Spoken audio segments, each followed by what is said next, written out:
So you ready to go? Tonight is a beautiful night. Let's go.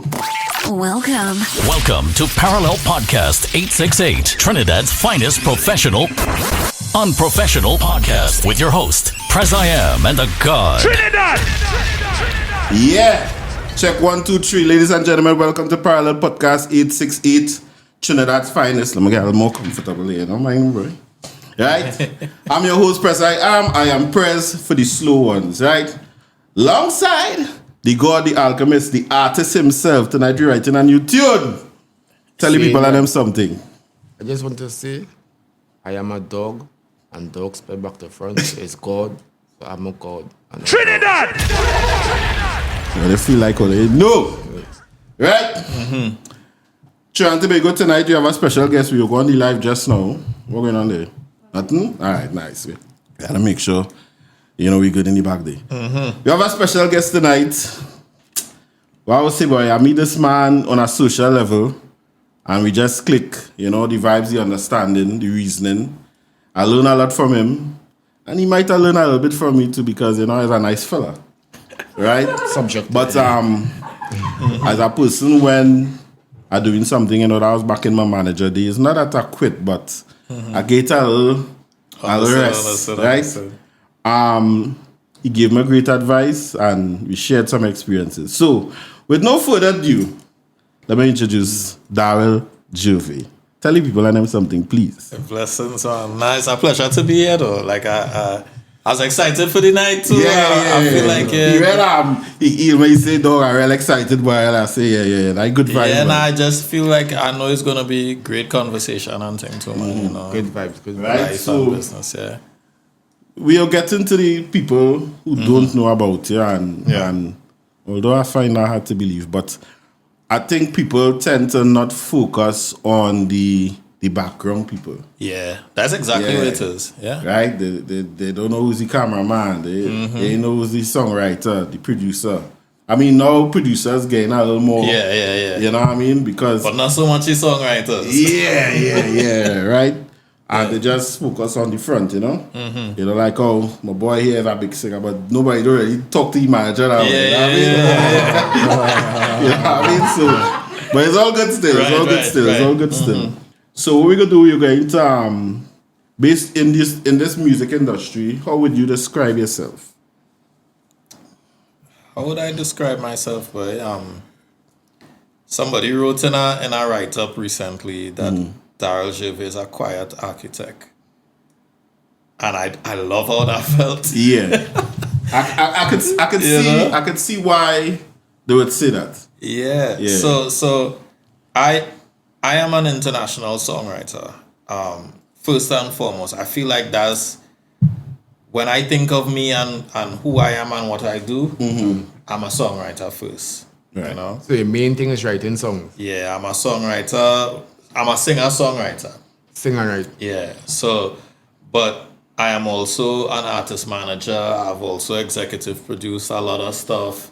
I'm your friendly neighborhood plug, bro. Well, yeah, Mali, yeah, we. I'm the guy that plugs a lot of things and situations. But quietly to the point where a lot of people don't even know you exist. Fair enough. People think that somebody else was responsible and that kind of thing. So how many songs do you think you have written so far? Bro, I don't even know, bro. Like, professionally, I've written a lot. But in general, in all my writing in years, it's like, I can't even put a number to that. Over 50, over 100, over... Nah, I mean, I've written thousands of songs. Thousands, I think. In the Yeah. 100. Nah. Yeah, so for that, boy. How do you get the ideas? Life, Life, anything you just jot down? Yeah. For me, music, so art imitates life, right? Art imitates life. Art is a reflection of life too. So inspiration for me comes from almost anything. A conversation, love, relationships, sex, parties, just life experiences, You know, everything inspires it. God, you know. But yeah, you as a songwriter, like a good songwriter, you had to learn to be observant, you know, and pay attention to the things around you. That's it. You know, things might jump out because from a simple conversation, something might be said that, you know, could trigger. That could be a whole concept right there. You know? Yeah. You know, so you could be talking to me and you say, "Well, boy, at least you know you live." That's a song concept right there. At least we know we lived. Yeah. You know, And I think that's how the music does actually touch people, because I going through that shit right now. Mm-hmm. You know what I mean? Mm-hmm. So as much as you might sing about, you know, let me say, our relationship vibes, somebody at the time going through that right now. bro. There's nothing new under the sun. Everything you dealing with, somebody dealt with it already, Yeah. or going through it right now, this very minute. So writing so many songs, right? Yeah, And I know music writing, especially, is articulation. yeah. You can't have the same ideas and use the same words. Would you say you practice reading a dictionary or getting new words, expression and stuff? Or? Yeah. I think I do all of that. My mentor is a Grammy award-winning songwriter and producer by the name of Cory Rooney. Cory Rooney, yeah. Right? And one time in LA, Cory told me, you know, even if you don't have money, you know, go out and expand your experiences. Right? So he said sometimes people might go to a party, go on a trip or something. It's like, if you have no money, put on the TV. Watch something. Yeah. You know, watch a TV show, watch a movie, you will learn something, you know. And I think it's very important for songwriters to have experiences. Not just songwriters, but creatives in general. It's you can't be efficient at what you do if you just sit in a room all day. Yeah. Correct. You have to experience life. And you can't create an experience. Yeah. You can't. Nah, you could. I've written about things that I've never experienced before. Okay. But I think that also comes because I'm an experienced songwriter. Fair enough. Yeah. I know how to put myself in somebody else's shoe and tell that story, you know. But I think, you know, just to piggyback off our what my boy was saying, you know, I feel like, you're writing. Sometimes you write about the same topics. Yeah. Right? But I think the beauty of what we do is to find ways to say the same thing different ways. Different ways. Over Okay. and over. Yeah, and I had a conversation with my artist maybe 2 days ago about the same thing. Or maybe it was yesterday. And she was like, she don't want to keep singing about the same concepts. And I was like, listen, I'm the songwriter. I know what I'm doing here. Yeah. Right? You trust me enough to know that I know what to do. Because know how to, you know, if as listening to any genre of music, it is the same thing, but it's just different experiences, different it's times. all the same. Yeah. Because I am a comedian as well, right? Yeah. You can tell the same joke many different ways, correct. deliver it differently, express delivery, and you'll still be funny according to how, you know, Yeah. it'll be the same thing, you know. So as a songwriter, you're writing so many songs at least. I mean, that could be monotonous if vocabulary not expanding, the expression expanding, you know. Your vocabulary, your melodic approach to it, like everything has to switch up at some point, you know. And I operate a lot in soca music, so we know every genre has certain characteristics, and soca has its certain characteristics. It's happy, it's festive, you know. Wild. It's wildness, it's fast. sexiness, it's all kind of things. So we know that there are certain keywords that bound to pop up. So you now have to be so on the ball right now that you don't want to sound like everybody else. Can be saying water right through. And whatever it is, you don't want to. You can't just be regurgitating, you know, the same things over and over. Yeah. So It definitely is important to say it differently. Because, I mean, if we go through every carnival and wine is the only thing that people saying in every song, it's going to get... Exactly. You know what I mean? So bring it another way. Yeah. Yeah, bring it another way. And I thank God that we have great songwriters in Trinidad, So, Thanks. everybody's been doing their thing now, But our next level, big man thing. Yeah. When you're dealing, talking to the little smallies and the ladies, Yeah. since you have so much creativity in your head, it's very smooth. So you're songwriter, I think your stories will stop. Yeah. I've heard I've heard some words repeated back to me like, wait, but you're really a songwriter. But I wouldn't say that I game. I don't know game like that. I just be real and talk and have conversations. Yeah, anybody who have game would say they are no game. Yeah. Like when any drunk man will say, I not drunk, I not drunk. I not drunk. We understand. We get. I don't game. Yeah, we get. I'll never put my eyes on no smooth talker like that. I just, you know what I mean? Good conversations. So in writing, what's the harder one to do? The chorus or the verses?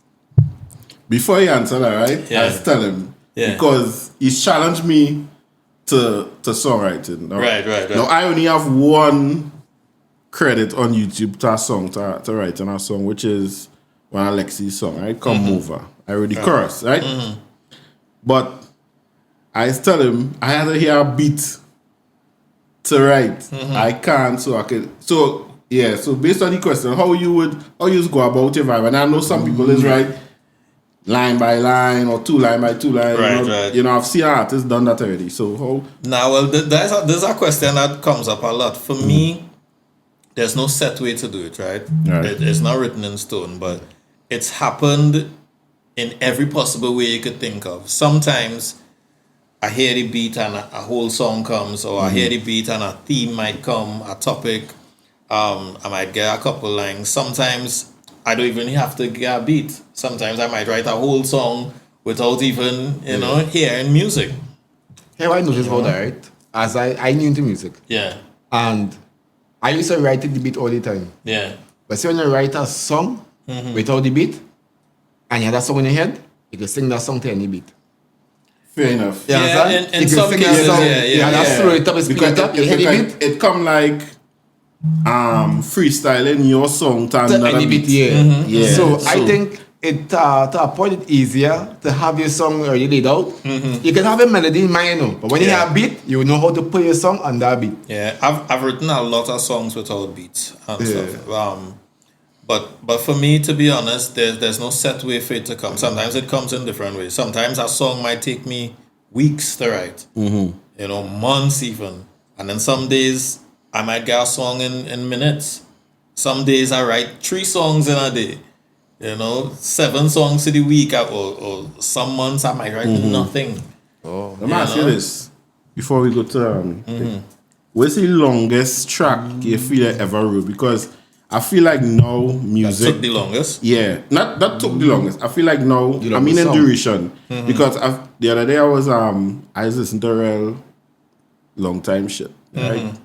Me too. And this song by Christopher Sailing. Christopher, what's his last name? That's oh gosh. The name not ringing a bell. Yeah. What's his song? Sailing is the name of the song. Sailing, take me away. Right, I know this song. Right. Yeah. That song was almost 5 minutes long. Right. But most songs now 3 minutes, 4 3 minutes, 2.5. 2 minutes and change. Yeah. I don't know what is the longest song I've ever written. Maybe a rap song or something. I feel like the longest set of stuff that I've ever done would be stuff that I do for myself. Okay. But for when I write in for people, it's more on a commercial basis. So you can't write a song 5-6 minutes long. Fair enough. Yeah. As I mentioned, commercial. Yeah. I talking the ching money now. Right. Is it a profitable venture as in writing, or you do it for more entertainment or hobby, or is it a professional aspect where you sell your songs? Songwriting is all that I do. So it's money. It's money. Yeah, that's songwriting is how I mind my children. And so you get paid to express your thoughts practically. Yeah, so bro. Right. I do. That's a thanks and please. So why do it wrong? why do it bad? That's what I said. Yeah. Presently, I am one of the few men in Trinidad that I would say is a full-time professional songwriter. Yeah. You living off writing songs. That is all I do. Real? Yeah. Aside from songwriting, I manage our artists, but that isn't paying the bills like that. Yeah, that's investment. You know. Yeah. But yeah, almost everything I own, a song paid for that. Oh. Yeah. I mean, point out that if I hear a punchline or some line that this trick me, stick with you. Yeah, I have a notepad. I write it down. Alright, write it down. And I will just eventually write my song. I look for all my thing I put together and use that as lines. Yeah. You understand? So but songwriting is lucrative, bro. It's extremely lucrative. So anything anybody say around me, once it stick, I put it down. Yeah. Yeah. So You had to make notes and keep your ideas there because you'll find ways to piece it together and express it. Yeah. Correct is right. Nah, bro. Right is It's correct. a beautiful thing. I mean, Right is correct. The more you network, is the more opportunities to get to. Of course. I don't think I would be in the position that I am without networking. Like I said, you can't sit in one room and on the planet, you know, and expect to do great things. Now, what I would say is that I have worked with people all over the world and never met them. Right? Thank God for the internet. But I have also traveled across the world and met people who I've been working with for years and meet them for the first time in the studio. Yeah. You know? But the power of the internet is really a remarkable thing, bro. But you have to be willing, you have to be social. You cannot do everything you need to do sitting in one spot. Like I have touched parts of the world and I would have never think, you know, this youth man from Palo Seco would do them things, you know. Palo Seco. Yeah, I remember the first time I touched Paramount Studios in LA and it's like, yo, like we sweat in the savannah in number 9. We're like, what you doing here? Yeah. Like that vibe. You know, you travel in the world, you in Jungle City Studios around, you know, like stars you see on TV. When you're writing a song, right? Yeah. You normally give a demo as well, like a sample how you want the song to be sing. Yeah. And it's up to the singer to change it up or go with how you want it to be sung. Nah, they'll change up anything. So you actually can sing a song for them then? Yeah. By tell them how the song should be sung. I'm a vocalist, so I record every demo that I've ever sent for an artist. And most times the demo is so well done. All the artist has to do is swap out my lead vocal and slap in theirs, yeah. You know, I do ad-libs, background vocals, all of that. This is one thing that I learned from my mentor. He always used to tell me, leave little room for imagination. Put everything you could think of to sell your vision in the song. Put that on the demo. Yeah. You know? So I could play the demo for things like Tender when I did Tender for Patrice Roberts. Mm-hmm. Is the same demo? Yeah, he doesn't even call him. He doesn't even call it out there. Right? So it's like, you know, all the all the ad libs, all them things, you know, but you try to get your demo as close to completion as possible. It just say mix and master, you know, but you want them to get as clear as a vision, because let me tell you something, artists lazy. Most artists very lazy. Shit, man. Yeah.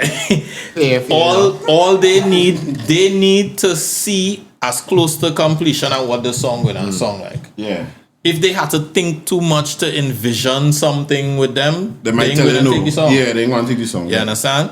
So you have to do the lead, do the ad libs, put some background vocals if you're hearing all that too, because is it all in an effort to sell the vision and the feelings? Because what we're in is the business of selling feelings and emotion. That's what songwriting is selling connectivity.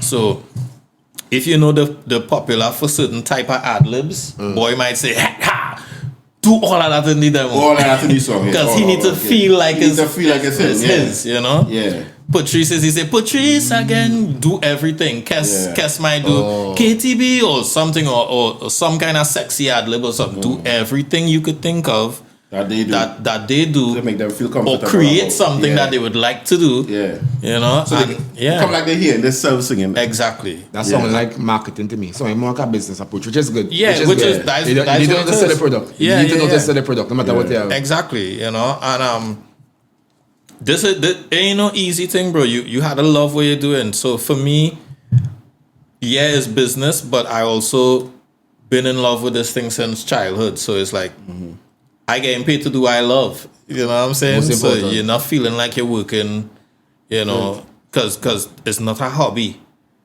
I could treat it like a hobby, but it's a business. A business. And when you're getting motivated by finance, exactly. Here a controversial topic. And I want to discuss it. What about artificial intelligence? Would you say something you can use to assist you? Would you say something that could threaten your work? How would you deal with, because artificial intelligence is a big thing now. Yeah. Somebody can go up and ChatGPT or the artificial intelligence and ask for something to be created the same way. You know? You can use it as well for your gain. So I say this, you know? So I've seen a lot of people that I know use AI to help them with different things. I've used AI to help me with things, but never with songwriting. You know, I think I'm way connected in with my music that I want AI to help me with that. But most of the times, the people who use it they're not vocalists, they're not songwriters like that. Yeah. You know, so it's like a crutch for them. I don't know if I could really respect it like that. Yeah, I don't know. I've used AI to help me write proposals and write-ups and things like that. You know, I've used AI to help me do graphics and stuff like that. But for me, creativity is too dear to my heart for me to rely on artificial intelligence to create a melody that could really connect with people. I could agree with that. You know? I myself use AI already, and what AI helped me with a lot when I know singing. You see the format. Yeah. All the intro, then you get a verse, then you get a chorus, then you get I didn't know nothing about it. Yeah. Right? So I asked for a song, I follow the syntax, if you call it that, or the format. But when I go into the lyrics now, it has some lines I will take and some lines I will take, but it will be so basic, so standard. And then the jargon, the English. As he said before too, right? Because I myself tested it. But the first thing I asked myself when the song cover, I like, what the fuck I gonna sing this? Because remember, when you do a demo, you selling the song, the lyrics, and melody, everything. So now this AI is just giving me lyrics, intro, whatever. Right. How am I going to sing this? If I don't have an idea in my head already, I don't know, or probably a beat. Nah. You know what I mean? So I think yes, it is. It's there. A tool that you could use. You could utilize it for different work to do. You still have work to do. And if you're not musically inclined, I think the work you'll have to do, you might give up before, might quit before you actually. Yeah, I know producers that using it to produce full songs and tracks and things,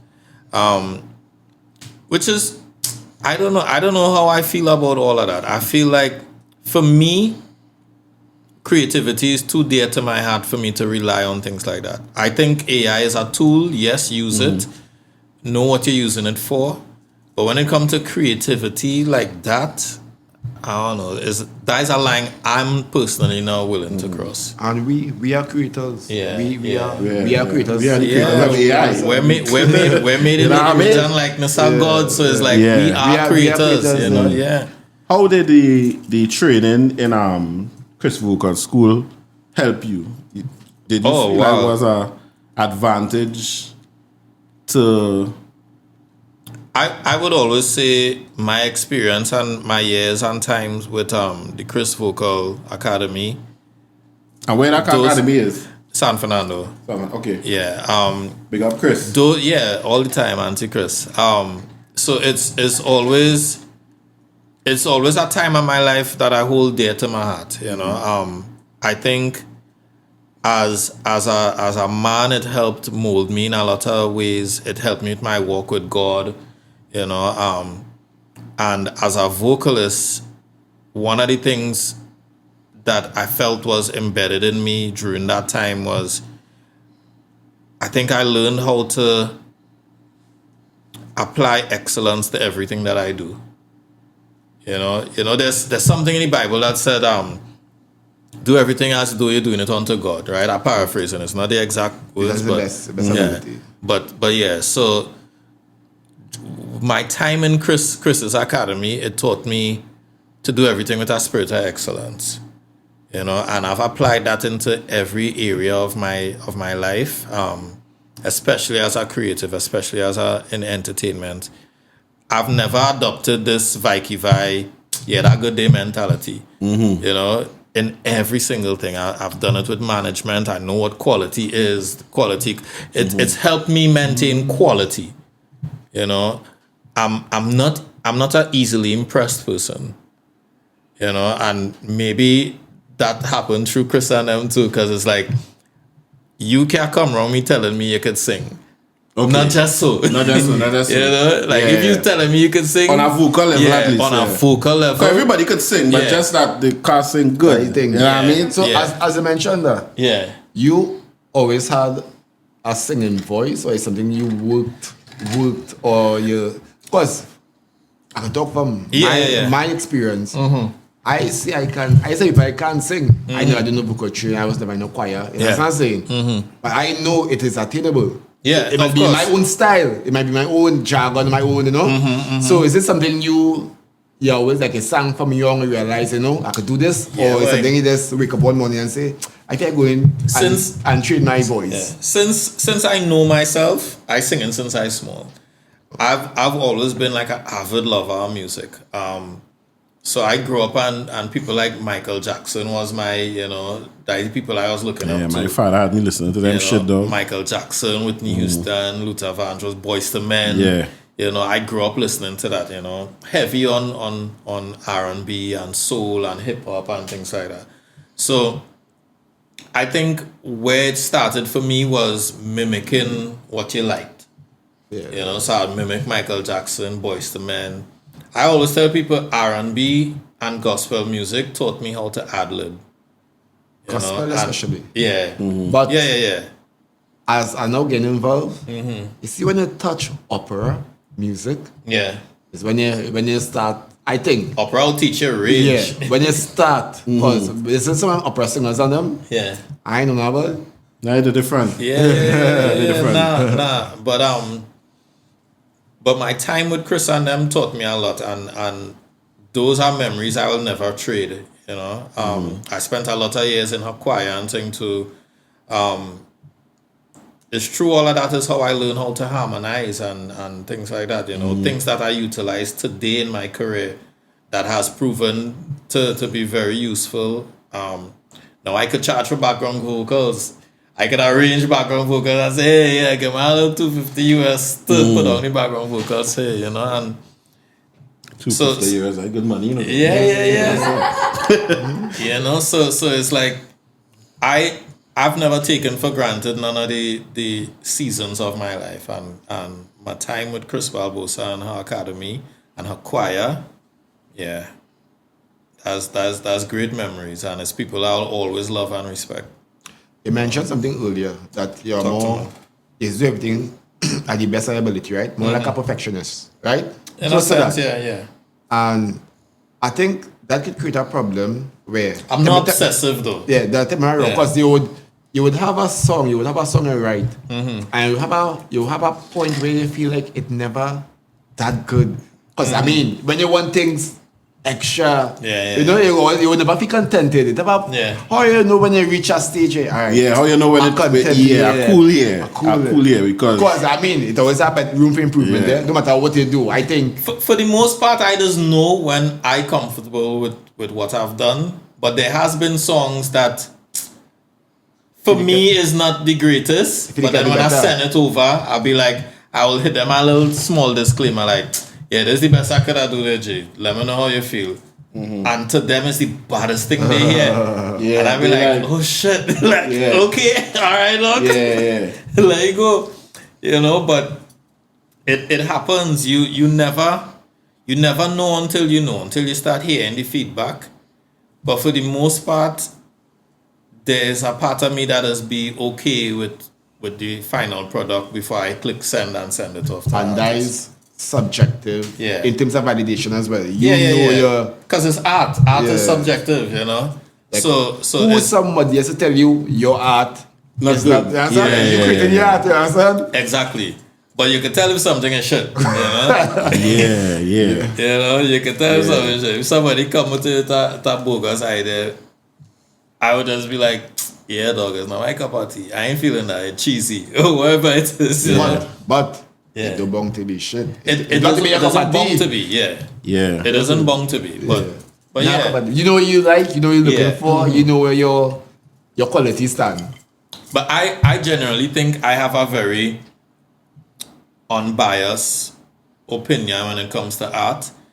Even if it's not my cup of tea, I'll be like, but this might work in certain circles, you know. Okay. It could work. It could work, yeah. You know, like I don't burn out things just I get jacket. Open-minded. You know? Yeah. It may not be my cup of tea, but I could tell you if something will work in certain settings, you know. And I think that's a good place to be based on, you know. But yeah, but music is an amazing thing, bro. Yes. Music is life, you know. Yeah. So, music is life and true, right? Yeah.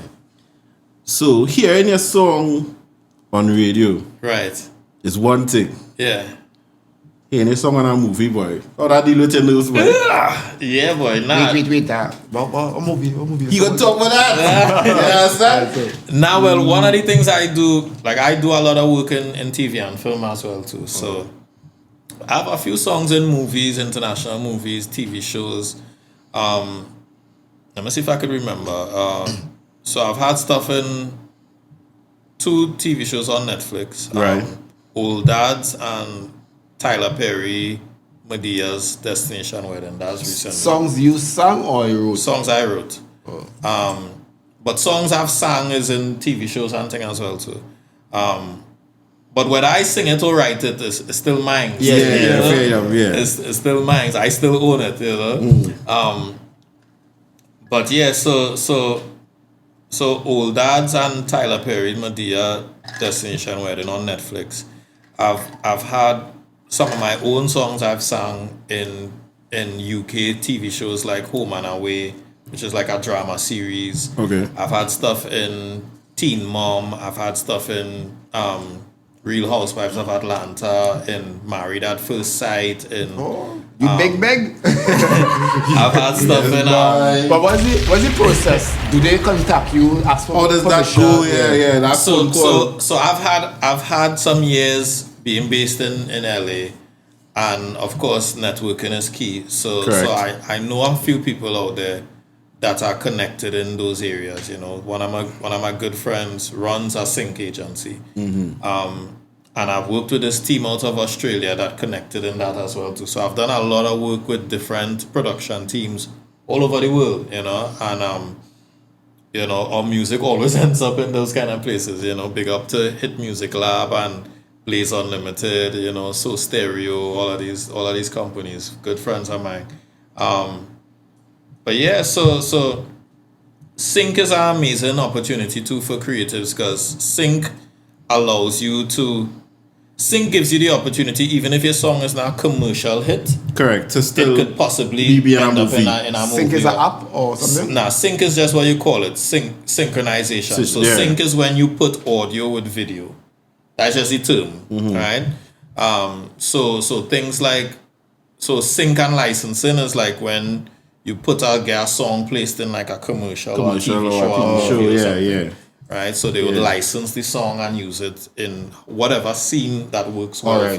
You know, so that is beyond the song track too, yes? Yeah. It's beyond the song track. How payment is for that? Is it like royalties or a one-time thing? It is with both, but it depends, right? So sometimes you could basically based on whatever the deal is. Oh, so some deals might be a buyout fee, where you get nothing on the back end. You don't get any royalties or anything. It's just a one-time fee.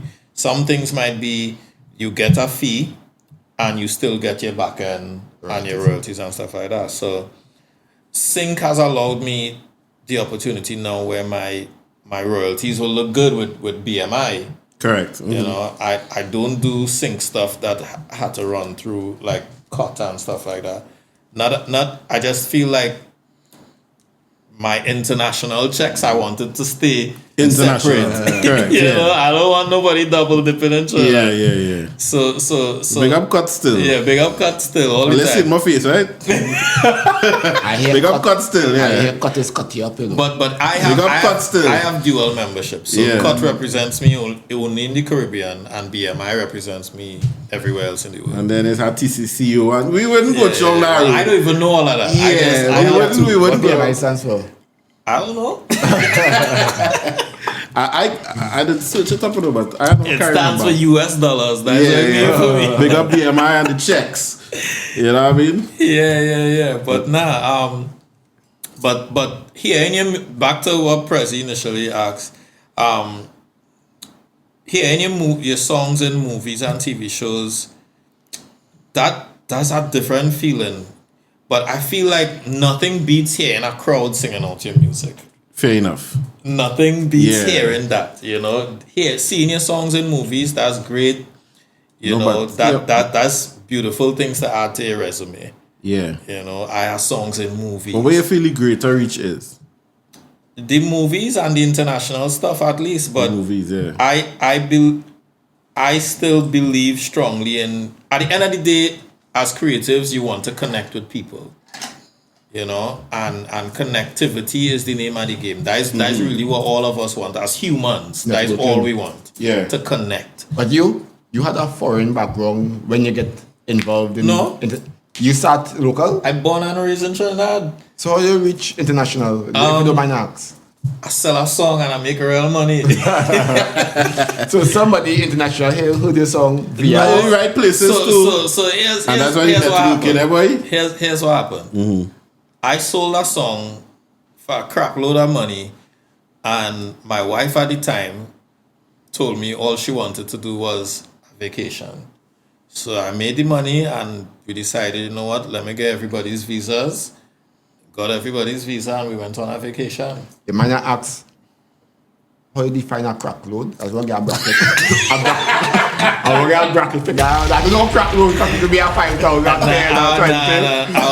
was let me just put it as I was hood rich. Fair enough. We can understand. Yes. I'm going to start writing, but So that good vibes, boy. That good vibes. Good vibes. So I got everybody's visas. And we went on a cruise and then we went to like Disney. So we just spend your trip. Money. Yeah, I didn't spend all. I put aside money for the vacation. Yeah, of course. Planning. But while I was doing all of that, I was working on an EP for myself. A couple of songs that I wanted to do for myself, and I sent it to. I had this cousin in the States that used to work for RCA Records, but he was. At the time, we was still real cool, but he was always like a real pushy, frontish kind of man. Yeah. And he asked me to send him one of my songs. You sound like one of them, Isa Man. Yeah. Isa Man had this and Isa Man had that. So I sent him one of the songs, and it was a song I wrote from a prayer that I was praying at the time, called All I Need, and it was a pop song. And he asked me to hear it, and I sent it to him. And he now starts sending my songs to different people in the industry. And he sent it to this writer who was signed to L.A. Reid. And they wanted to sign me to L.A. Reid and them. And then the writer told him, you know what, I don't think your cousin should sign anything. I have a friend that if he works with him, he could be unsigned, but have the freedom to work with them however he wants. So you're freelancing right now? Me? Or you sign or freelancing? Nah, I'm freelancing. I've never been signed to anybody. And that friend was Cory Rooney, that the songwriter put him on to. And while on vacation, that same vacation with my family, he hit me up and he was like, my cousin hit me up and he was like, yo, Cory wants to talk to you. Right? His song, my cousin didn't know Cory, but he knew the songwriter. And she connected him and we set up the call. And Cory was like, do you know how to get to Jungle City Studios? Jungle City Studios is Alicia Keys and Swiss Beats them own in Manhattan. Yeah, we just name calling out here, bitches. So I was like, well, I'll find it. Just send me location. Send location, blah, blah, blah. And in my mind, I'm on vacation. I not even studying music and business and things like that. But you're studying money still, right? Yeah. So I told wifey at the time, I have a meeting on Tuesday with this guy, but I wasn't sure if I wanted to go. And then my phone died. I went to Best Buy, got a phone, and while heading to Manhattan on the train with my cousin the day of the meeting, that's when I decided to Google who I was going to meet. And I ended up Googling him just as I'm walking into the elevator to go up to the studio. And when I Googled Cory Rooney and I saw everything that he was a part of, Cory Rooney is the man responsible for J-Lo. He wrote the first J-Lo album.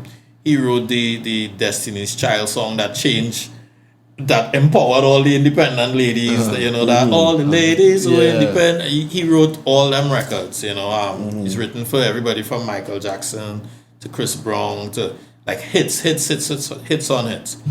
And when I saw the write-up, his discography, I was like, oh shit, Darryl, your life about to change. Nice, man. Did it? Yeah, I would say so. And walked in, introduced myself, and it's him and a bunch of his writers and creatives around him, and started playing records. And I think I threw him a loop because I'm talking and he hearing full on Trini. He don't even understand what I say when I talk him. Yeah, fair enough. Right? Yeah. But then when I play my records, he's like, who's that singing? And I was like, that me. He's like, get the hell out of here. What do you mean that? He's like, how do you song like that? And I don't understand shit you're saying. But then when you sing, I hear Usher and Neo how do you do that? He's like, nigga, you have the X Factor. You know what I'm saying? I was like, I don't know.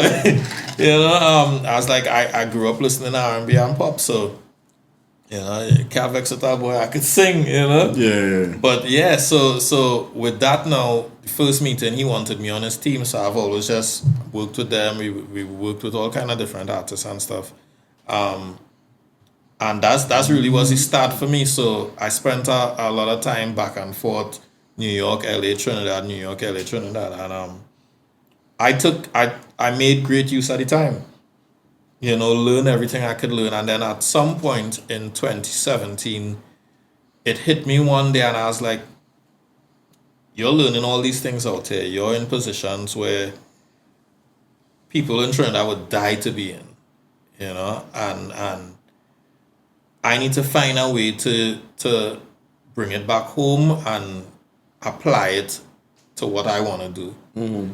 Now, I never wanted to be involved in the business of soca. I never wanted that.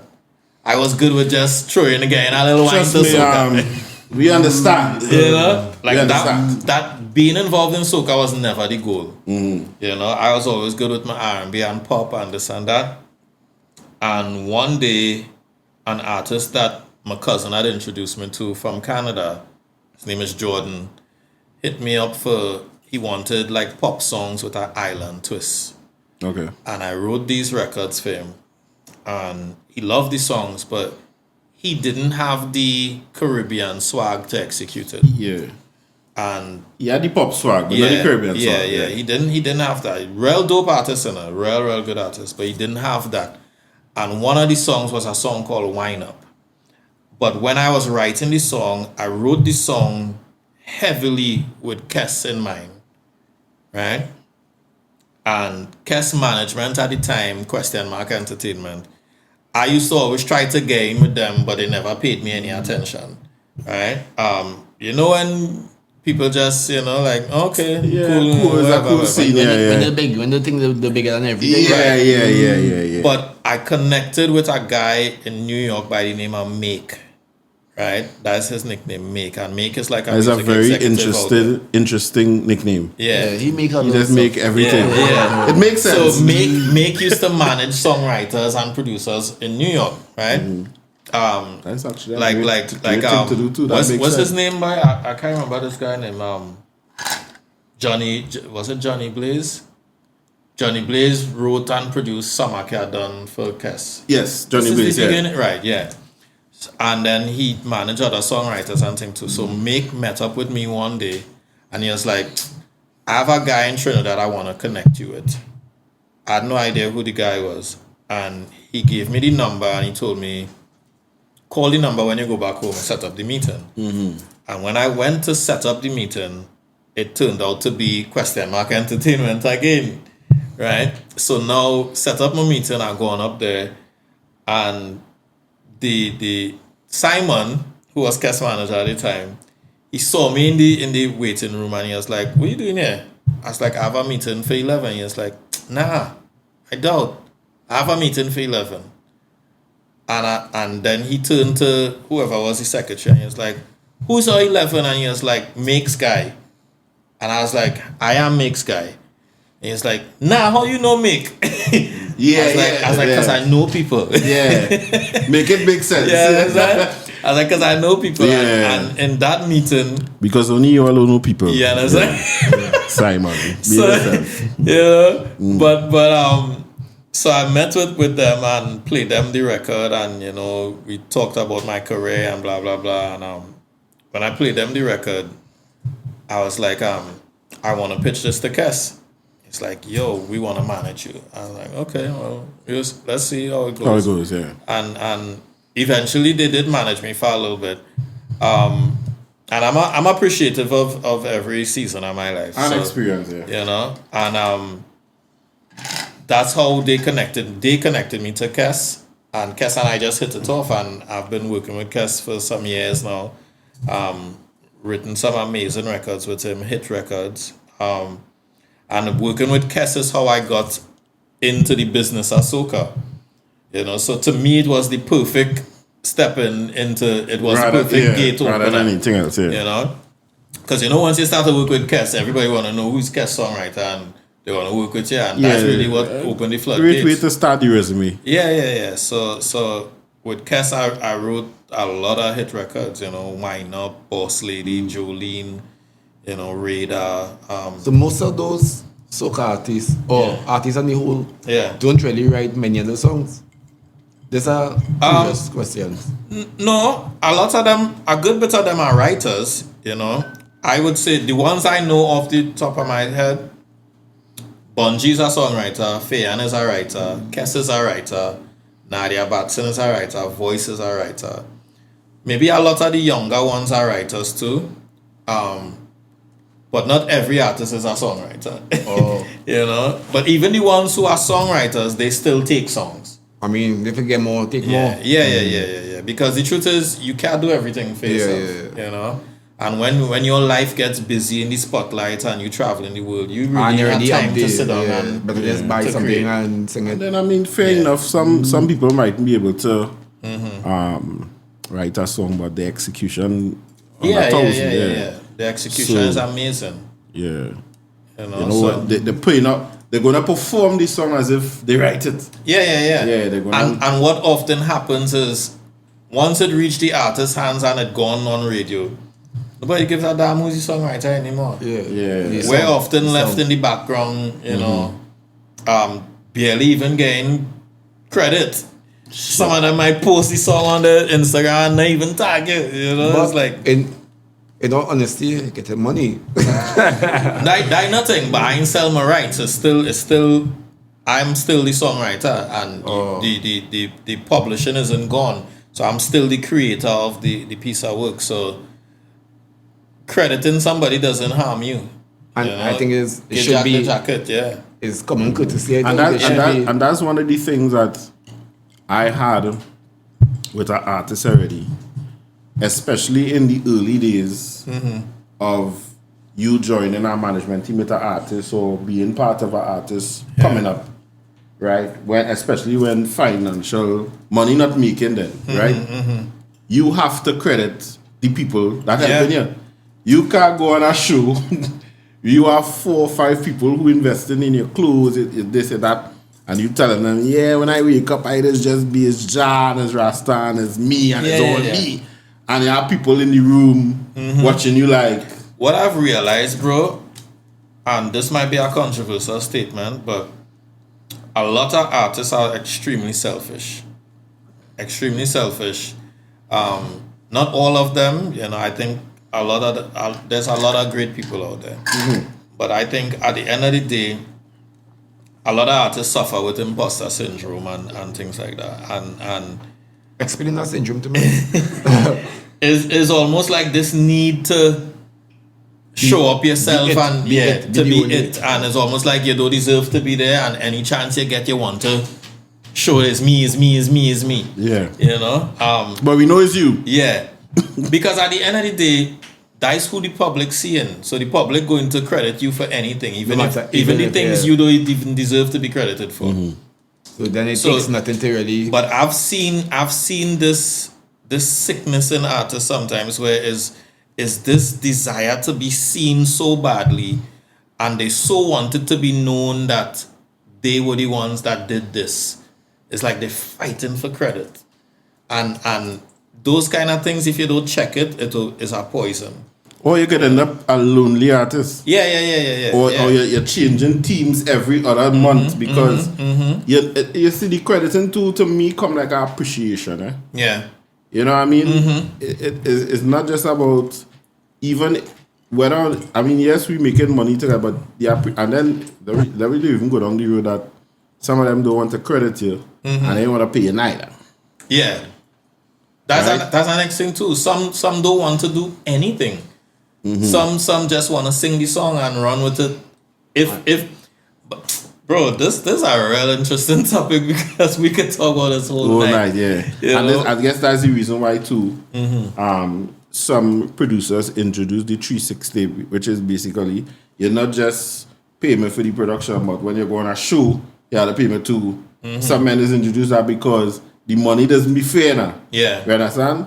But at the same time, I want to ask you this. In your experience, especially with producers, I don't have an experience on songwriters. But I feel like a lot of producers, or do you think that a lot of producers take advantage of young artists because they give them the vibes of like this? I'm giving you this. So I have a studio. I allow Ding to come and sing his song, give him studio time. I'm on my production. He has a talent. I recognize that. This man could be the thing. Right. He's singing. He had the talent. He might be coming with his own song. I just producing, master and mixing. But here I telling him, I wear everything because you come in my studio and they basically... Because of me, you're going to reach far. Correct. Correct. So it's not a mutual, okay, we going to do this together and, you come like you, the artist, even though you come in with a talent and you... Because, there are some people who talentless, right? Yeah, true. There are some people who come into producers who really just have this, just look good. They can't really sing. They don't really have a talent. But it's not a mutual thing. Yeah. You understand what I'm saying? It's a, hey, yes, you come into me. Yes, you are talent. Yes, you write your own song. But hey, if it's not me, What do you think about what? So you have to be careful with who you're working with, right? Correct. They all don't think like that, but I've seen producers that operate like that. I think they're the baddest thing in the world, and it's not the case. The truth is, how much people you ever see show up to concerts to sing beats by? None. I never see that. It's not a house concert. Nobody shows up to sing a beat. So people show up to sing songs. Yeah. Right? They show up to hear the artist sing a song, the artist is singing a beat. Right? This is my opinion. My opinion is everything works hand in hand, right? I think everybody plays a part in the puzzle, and where we lose each other is when we start thinking the role we played is the role that was the most important role, and that's why teams break up, because everybody on the team thinks that they served a greater purpose than they actually served, and at the end of the day, all things come together and work together for the greater good. without the beat, the song doesn't exist. Without the song, the beat is just there. You know, and without the artist to execute it, none of it exists. Saying, in the cycle of entertainment, right? The artist need the producer, the producer and the artist need the DJ, and going around. Nobody could do it without the other. It's like the process with us, not is osmosis, I want to say. Whatever is the water cycle. Right. It's like that. You can't do one without the other. Yeah. But you have producers feeling they don't need artists. Because I never hear a beat play on the radio by itself. No, it doesn't. Artists feeling they don't need producers. Artists feeling they don't need DJs, but DJs playing the music. DJs playing, like they control the thing and they could make or break you, so they don't need you. You know what I mean? And that's not. The DJs is our next situation now. I'm gonna tell you something. I just say this, right? Because they want to be bigger stars than the artists now. I just say that. I big up all my DJ friends. Yeah. Yeah, it's all love, but you have to observe. I just always say, in my humble opinion, in my little experience with this business, if artist was crabbing barrel, the radio station is by the barrel. You understand? Yeah. Facts. And they just create the situation for everybody to be. So that is why. There's a mentality, bro. There's a mentality that needs to be checked. And that mentality has seeped into every corner of the industry. So it's affected the consumers, it's affected the program directors, the DJs, the promoters, the artists, the producers. It's affected everything. I can't say that it's affected the songwriters, but I've seen it affect almost every aspect of the. I'm pretty sure it affected songwriters too, but I've never seen it. But that mentality and that seasonality in which we think has affected a lot of things, and it's a poison that needs to be uprooted, and I don't know how to do it, but it has to be done, because that has kept us back in a lot of ways. The fact that a lot of the things that we do pertaining to soca music is only gearing up for a certain period of time. And it ends there. And then after that, we leave and we tour and we go all over the place. But it's still dead in Trinidad after Carnival. Soca music is no more after Carnival. I think for the best thing, even with my boy here, the best thing to do is sing your songs and market yourself as much as possible, and try not to put too much demand on these people who feel that when they get your product now, you basically kneeling down to them. You know what I mean? Because you remember sometimes when you go to somebody for a favor, you can't feel like you're kneeling to them for it. Right? And it's to me, as we were talking earlier, it's yes or no. I've had experiences at radio stations and you're messaging men, you get certain men number, you're messaging them, they ain't answering. For weeks, you're talking to yourself. But the day the song hit now, that same man messaging you.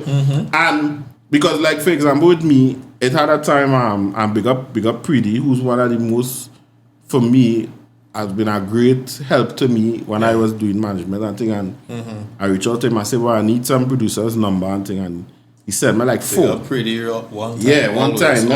Good guy. Right? He said me like 4. He said, yeah, link with them fellas. Tell them I get the number. Right? I said, all right, cool, no scene.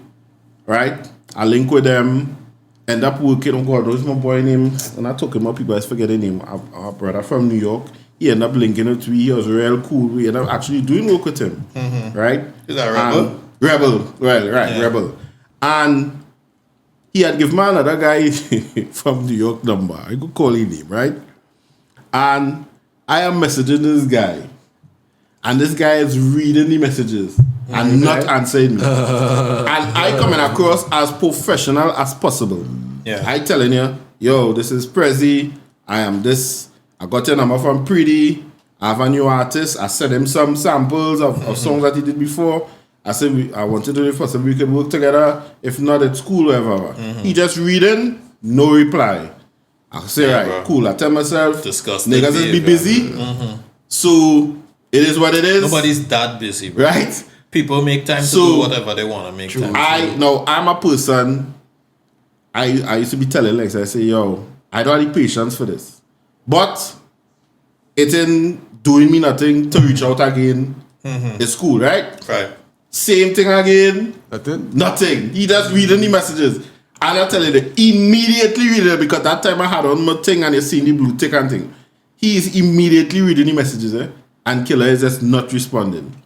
Right? Too big. When you think it's too big. And when the other men I reached out to, that even with Rebel, I tell you, Rebel, we did 2 songs with Rebel. It was like that. And Rebel is no small fry. Yeah. You know what I mean? So it's like that was a big turn off for me. You know what I mean? I can't deal with people like that at all. And that's it. That's our next thing to it. The industry has become based off of popularity, right? Just today I was talking to a promoter about that because straight up say, you know, if it is, and part of me gets it, there's a big part of me that understands the position that promoters are in. If it is you don't have like a popular song, a big song. You remember to them as dollars and cents, eh? Yeah. So I get it from that. But that is also the vibes with a lot of DJs and producers too. If you're not a name that did something, they're not wasting their time to respond because you never know what's next. Because the producers is talent. Yeah. So they can't be studying dollars and cents. They can't be studying popularity. Yeah. You know, and the truth is there's a lot of producers now that's not going to work with you if you're not an A-list artist, because to them, their main thing is to get a hit song every season. But are they putting out A-list production? Not necessarily. They're not necessarily. Reputation, probably. Yeah, your reputation precedes. So, but unfortunately, in entertainment, especially in soca, you're only as big as your last song, you know. But if you had the right relationship, somebody might still get you a blind, you know, because your resume, you know, made sense. But I'm fortunate to the point where if I hit up a producer and be like, yo, I need something, send me some fire, they'll send me. Right? And if I say, well, I need this for my artist, they'll send it because it's me. You know? But yeah, and you just have to make sure that when you get whatever, it is something that could stand up. So at the very least, even if your artist in bus one season, at least they know they get quality product from you, and you and your team pushing the records regardless. You know? Because at the end of the day, the game is about consistency and quality.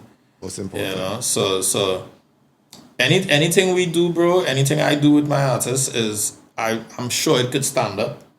At the end of the day, the only thing that I believe that's where the disconnect is popularity.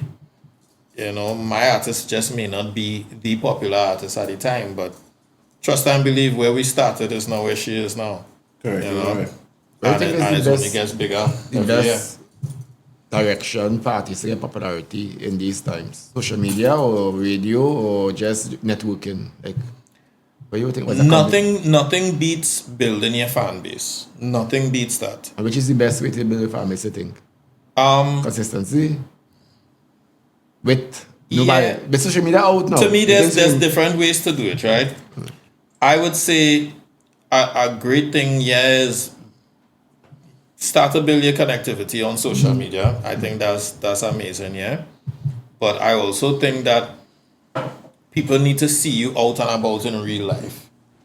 You know, so I think all of that is extremely necessary.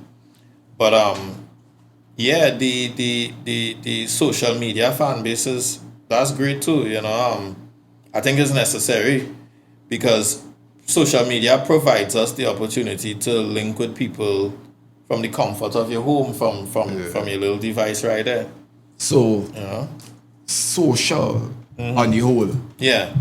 Whether it's media or in person, you need to have that kind of social. Yeah. You need to have that social appeal, but you also can't. You don't want to overdo it. Anything that's overdone is a problem because you don't want to be too accessible.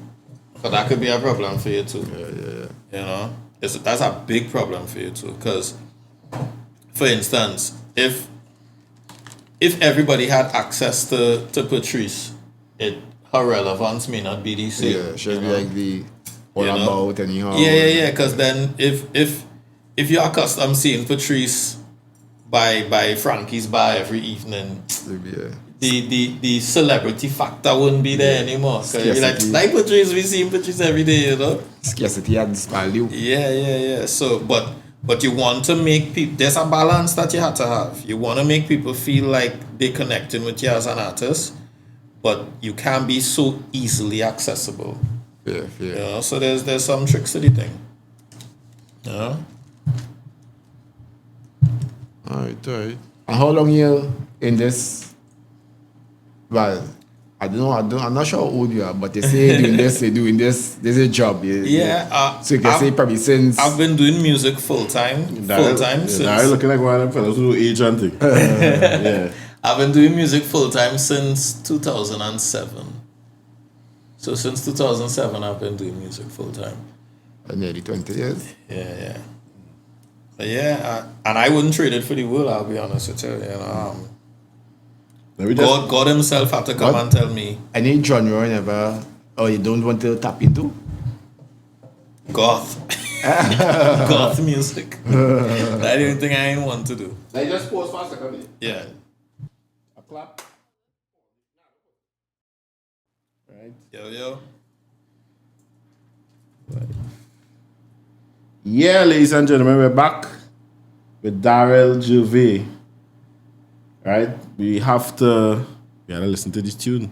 You know what I mean? That the emotional time. Right? So we just setting up the live. 2, 3. Yeah. So we will continue to speak about thing and nice. Find a game warming. What? I'm joking, boy. I'm joking. But I can also freezing. I'm joking. What's that day off like for you, and how do you I should say calculate like when is a day off, or is that do you have all of you say you don't have a working hour? Yeah. Right? So but what are your working hours? What are the times of the day that takes up most of your songwriting time besides the flashes? Because I know you tell me you're coming up the road writing a song. But what is the time of the day that, because I was watching a interview and they were talking about Eminem. They say Eminem studio time is 8 to 4. Right? He comes for 8 and he leaves for it. I know after 5 in the morning I'm thinking he don't play. Yeah. They say he don't play with that. I think I need to be more disciplined with my hours, because I feel like when you're self-employed, you just kind of do what you want when you feel to do it. Fair enough. So unless I have a deadline, when I have a deadline, I operate based on making sure I deliver this product for whatever. Outside of that, and I just creating, I'm doing when I want, you know. If I feel to sit down in the bed whole day and write this song, I'll sit down in the bed whole day and write this song. Which actually means he works full time. Yeah, I basically work full time. There's really no day off for me. You know? Okay. It's when I feel to, if I have something social to do. But every single day I just work every single day, you know. Yeah, it's a full time job. And yeah, because it's like there's no there's really no lock off point for me. Sometimes 3-4 o'clock in the morning, somebody might be hearing me balling and making a song, you know, because the house in song proof, you know. So I might be like, yeah, I have a setup home. So I rarely ever have to leave the house to go and record demos anyway, unless I'm working with somebody in a different studio or something. But I could record everything demo to final vocals myself in my studio. I just don't mix and master. So once I record vocals, it could send out. But a day off for me is just a lazy day. Yeah, I just chilling. watching TV, talking on the phone, something, you know. But typically for me, my productive times does be like when I really start to grind is like anytime after 1 and things so straight up until like 8-9 in the night. Evening that evening time. Okay. You know, if I have a deadline, I might wake up early and start cracking. You think the evening thing is due to appetite? You eat something, dopamine release, if you're in a better mood. After lunch, you say, so I wonder if it's a link with the food intake or in the morning it might be. You know, I've been realizing, bro, like, I spend too much time on the damn phone and I need to start to... Social life is distracting sometimes, because the time you come off the phone is like real time gone in the day. Yeah. You know, but I try to discipline myself some more, you know, especially not answering the phone or touching my phone until I pray. You know? Yeah, that's something that I just do. I don't, unless I say something in the morning, I don't touch my phone. Yeah. You mentioned pray and God in the previous conversation. I assume when you're a bit religious, you have a connection. Yeah, I think I'm a believer, yeah. I believe in God 1,000%. I wouldn't say I'm super religious or anything like that, but yeah, I believe. You have a spirituality, Yeah, definitely. And you know, you realize something. What's that? Most of the guests that we have here, we haven't had somebody yet that say, nah, I straight out religious. Yeah. They believe in God, they believe in but they shine from religion, which is so much because yeah. I mean, if when you really understand religion, you would shy away from it, you know. But now I think as an adult I started trying to build my relationship with God. I grew up Catholic, but as an adult I really started to pursue that. I wouldn't say I'm where I'm supposed to be yet, but you learning, we growing, you know. Yeah. Stuff. Try to. I feel like I kind of slack off a bit, but I try to communicate with God every day that I can, you know. Yeah. Just dog we all there, just doing the best we could do, you know. Yeah, I think everybody's communication with they believe whoever they believe in or what they believe in is different. Yeah. You know what I mean? Some people might talk to God like a friend every day. You know what I mean? Well, worship is a lifestyle, so you had to do it every day and talk like normal, you know. I just say everybody, I think, live in their own reality, right? Yeah. So they're entitled to their own beliefs, right? Yeah. And I just say, I am God, right? I am God, right? Because God lives within me, right? And even if even if we are God children, it takes a God to make me. That means I am, you know? So, and even when I sing in my song, I have a line I use. I talk to myself. That is how I pray. As I'm saying. And it's not me trying to diss anybody. This is my reality. This is my belief. Same way you entitled to yours. Same way you entitled to yours, you know? Yeah. And that just having respect for each belief, because eventually it's your life to live, your reality. You have to walk it, your part. You can't take influence from nobody, basically. You have to find your own belief, your own. Well, the scriptures say we're made in the image and likeness of God. And that's just a basic understanding. We are, you know? So, in a sense, we're all kind of... If we're made in the image and likeness of God, that means we resemble Him a little bit. Our characteristics are like Him. God is the creator, and we're all creators. When you think about human beings, like we're all creators. That's it, we are creators. Yeah. So we have characteristics of our Father, you know. So it's just that some of us feel our opinion is law. Yeah. That's the problem. Yeah. You can have your opinion, you know, but I can't tell you, in my opinion, I don't like your vehicle that you buy. Yeah. And then tell you you do shit. Because in my opinion, I could not like that vehicle. I could not like that shoe. I could not, but you can't tell me it's shit. Yeah. I'm gonna get to spiritual now, quite spiritual. Yeah. Let me get an example, right? A theory at least. A what? A theory. We are all gods, right? We're one consciousness, right? Right. But we are all God having an experience. Different perspective, different personalities. There's like a radio station, 96.1, 96.2, 96.3. For God to be omnipresent, omnipotent, omniscient, you need to know everything. God need to know what it feels like to be a murderer too. Hear what I'm saying, right? So everything God seeing himself from your eyes is God experiencing how it feels like to be Prezi. How it feels like to be me, how it feels like to be you. You understand? So we are all gods, but I might say that we are all gods. Are you saying that that's how you think he's omnipresent because he's viewing everything from our own eyes? If we go in science, there's not theory. Science, there's one consciousness. If we go in quantum physics, I think it's one consciousness.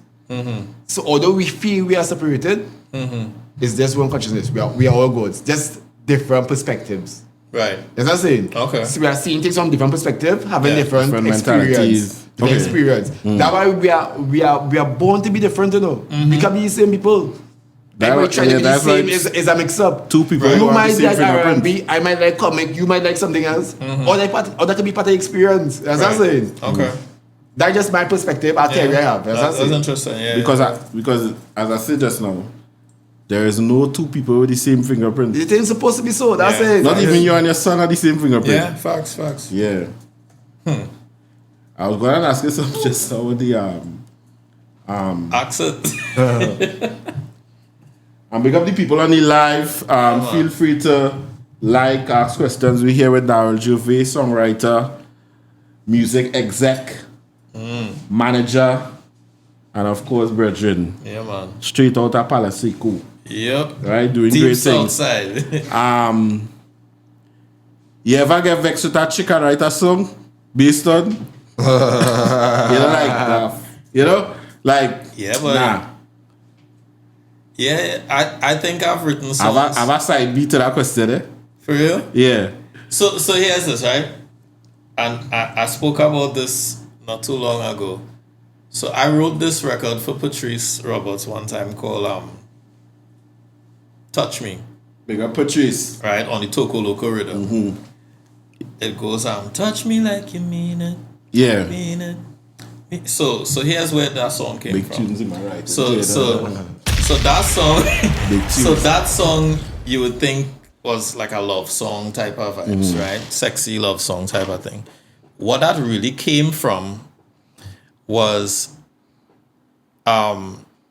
so I was married, right? I'm divorced now, a couple of years now. Congratulations. Don't say that now. We bad still, isn't it? Sorry. I didn't expect that. But big up X still, yeah. Big up. I still am and believe strongly in marriage and love and thing, man. It didn't work out, you know. But I never regret that part of my life for nothing. No, what marriage is marriage. It's just people. Nothing wrong with marriage, you know. There's something wrong with people. People. Because even now, with marriage, even now, right? Yeah.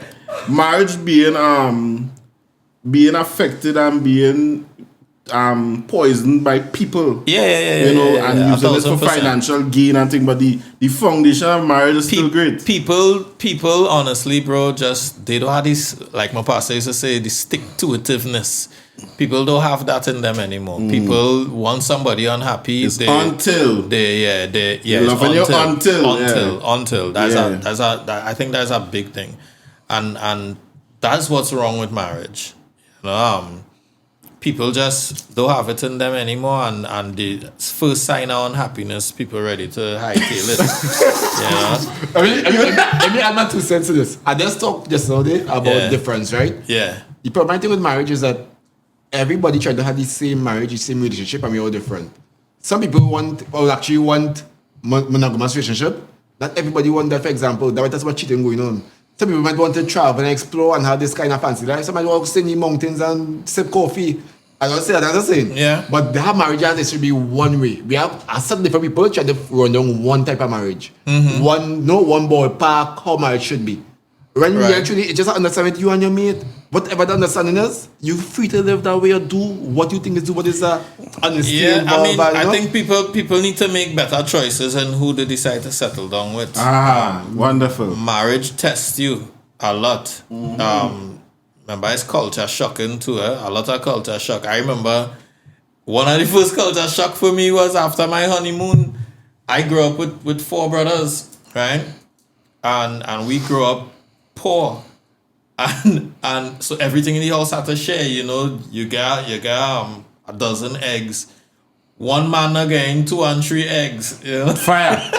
I remember. So my first culture shock with my marriage, dog, was the Saturday after we come from our honeymoon, and I realized my wife at the time, I thought she making breakfast for both of us, and she did like 6 eggs.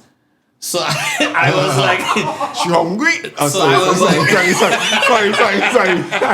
So I was like, you're doing for me too, and she was like, no, that's for me. I'm making an omelet. And in my life, 6. in my life, I have never seen Like the trick, go on there though. Yeah, so because I know the next omelette is a wrap. So that was the biggest culture shock for me. First thing off the bat, right? Because we didn't shack up and try to live together before and thing. We got married So and then you didn't know about them omelette days. So I didn't know a lot of her day-to-day habits. I wouldn't, you know. Yeah. So when she did it, but she grew up basically like her only child. Fair enough. So she didn't share nothing. Eggs for days. You know? I was like, girl, I never had more than 2 eggs. Yeah. You tell me you do 6, you eat an omelette. I was like, okay. But that was the first shock. That was the first thing for me. But you really have to. Marriage is about getting to learn each other and things too, and loving each other through the mess and learning and growing together and things. So some people have it. Some people.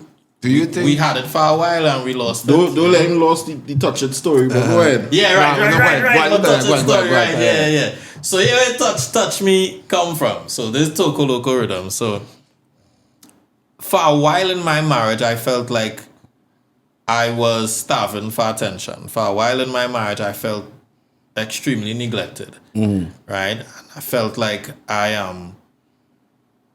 You're feeling lonely within a marriage. I felt like that for years. In a crowded room, you're lonely. Yeah. Right. And so I had an issue with the frequency of our intimacy and stuff like that. And I remember, because the studio is home, I working from home most of the days. My ex-wife was a lawyer and then a politician. So worst combinations ever. Right? So she would go to our office and thing. And I remember the day when I got the rhythm from Patrice's team,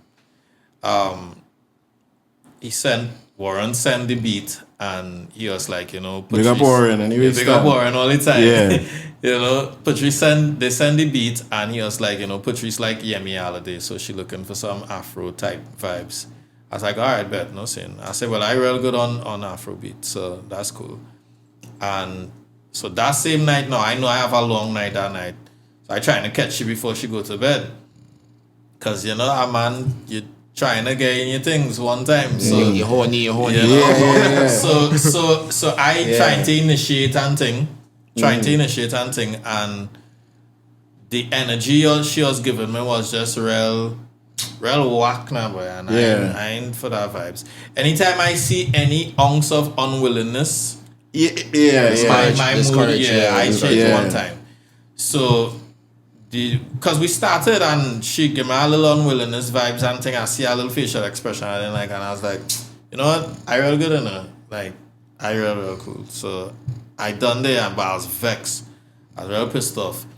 And I remember going into my kids' room, because my kids went and sleep in our room after. So I in the kids' room by myself now, and I'm like falling asleep. And I because I pissed off, because once I turn off, I didn't even want to lie down next to you, dog. Like, because I just gotta eat up myself next to you now. Because it's like, like, who likes rejection, right? Nobody likes that, And I was already having an issue with that in the marriage now, So once I see the unwillingness there, I was turned off. And I remember going in the guest room now and eventually falling asleep. It's late now, and I'm falling asleep, but I still playing the beat Warren had sent me now, because I was like, boy, make something out of this thing. And I put the phone by my head and I pressed record already, but I fallen asleep and I was like, if you don't record something, whatever ideas you have, you're not going to remember it tomorrow. So with the phone by my head, now I've fallen asleep and I just start to whisper to myself like, because I pissed off with her too, and I was like, yo, if you're touching me, touch me like you mean it, right? And if you're saying it, say it like you feel it, like, so I just start to whisper into the phone while I dozing off, touch me like you mean it. You say it to me like you know. And I left it there, I switched off the phone and I went to bed. Next morning I get up, I play back the whispers and I was like, this have a vibe, but it can't be a heavy song, it can't be no sad song. Correct. Put you sing and sing that. Nah. So now I had to find a way now to turn what started off of that sour vibes into a beautiful record, and I turned it into Touch Me As We Needed Me well done. Today. Not bad at all. So you had to take things from your real life and find ways to flip it and make it beautiful art. And the incredible thing is a lot of beautiful art comes from pain. Correct. Facts. So my side come from pain. My side beat to that question was if the person here that well, that's me. But I guess no. Yeah. No, for them. I mean, not much attorneys who politicians. I don't think that much to this guy. I know. I don't think she and I ever had that conversation about that song. She probably know it by now though, because it's a story that I tell now. So she probably see that and probably vexed because you feel like I feel your pain, bro. It's all good. First time I tell that story was on Uber Soca Cruise a year. And real people, it resonated with a lot of people in the audience. Yeah. Yeah, but bro, I write from a lot of real moments, Which is the moments you should write from. Of course. I used to tell people like back in like doing events, like people will call me and I'll say, boy, come and help me with this event or whatever. People used to see me in events and they're like, you getting paid for this? I said, nah, just helping them out. But like, you crazy? I said, yo, I might be getting paid, but you see the experience again, or they can't take that from me. And that experience has gotten me to where I am today, where I just work with great people. So, people is always watch you and want to tell you what's going on and what you think they should do and what you shouldn't do. Yeah. They don't understand your journey, It's not for them to understand either. They don't. Yeah. I want to write a rap song. I tell them that. I want to tell my story. It could be long, but that was I'm going behind some people too. And that's one reason I started to like music. Yeah. The expression, how you express yourself and express stuff. That's really what it is for me. Expression, yeah. Because I like to talk, but I don't want to talk too. Music so I can sing a grand song. Music helped me to learn to express myself. Music helped me pass English talk for CXC and thing. Oh, you singing that? I forget Music, rap in particular helped me with English. DMX in particular helped me with English. Big up DMX. Rest in peace. Yeah, because in listening a lot of hip hop records and stuff, and the way they told their stories, that helped me in my storytelling. And plenty of them rap artists be poets. I listen to some of them words, and they be on top. Tupac was, especially, he was a poet. Yeah. They mix up a line too, but DMX are real lines, To live is to suffer. And to some things to find meaning in suffering. Yeah. I know this song. Nah, different. That is on Slippin'. Different. Yeah. They say DMX are rap man, They say DMX are rap man. No, yeah. When he was shooting, so he have this person I follow on TikTok. They basically do like animated videos of people talking about stories, experiences they had in the past, like with DMX and thing. Is it DMX? While they were shooting this movie, Romeo Must Die with Jet Li. He stopped and fly the plane. Yeah, it had a part where he was driving a vehicle. Yeah. And when they say cut, he continued driving the vehicle. And he went in the tongue and he picked up some rapper, Ja Rule. And they went driving around and the people who were shooting the movie called the police and police was chasing them and he do all of that just to go by a store to buy planes to fly to. Yeah, he just wanted to fly some radio control. He crazy. He real into that he is a real authentic human being. Yeah, That's it. And hey, difference, I in the middle here. He described it as crazy. He described it as authentic. I ain't saying, is that really crazy? No, it's not. You know what I mean? But that what people You see, that's crazy say because that's crazy. It only know me. Because they even told a story where he went to, he liked to go to dinner. He liked restaurants. And he went to a restaurant, he ordered 3 different shrimp. And when he eating the shrimp now, he started malfunction. So the man watch him like, what going on with you? He said, I'll do the shrimp. So why he eat it? Why? So but he said he love how it tastes. So he just that real shit though. That real shit. There's a Can't man fix it to me. passion. Yeah. Yeah, but now but music So taught me a lot. when the next love song coming out, the next love song, you getting touch this? I've written that. Sorry. I've written a lot of songs, bro. A lot from Wow. a lot from love, a lot from hurt, a lot from good times, celebration. I've written songs about life, bro. Like in every aspect of it, you know. The one that we gonna touch tonight too is was written from a really dark place in my marriage at the time. It's a record called Drifting Away. You know, and it's a very cinematic ballad. Yeah, that's I just wanna say I was coming up here listening to it, Yeah. When I dropped my daughter home now. I feel to cry, yes. Deep. You're not alone with that, right? Yeah, Real deep. people shed tears and But things like so that. your music coming like your life journal. Yeah, I can would say say so. so. I would say so. So all your stories or most of your life journal is in your music. Yeah. I think so. A lot of my experiences, even in the soca records, even in the hip hop records, That good thing though.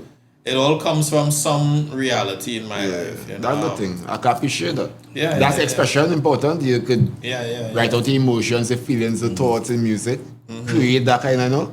This song in particular, I hesitated to release it a lot because I felt like, it was written since 2019. I was still married and, you know, we were still working on the marriage at the time.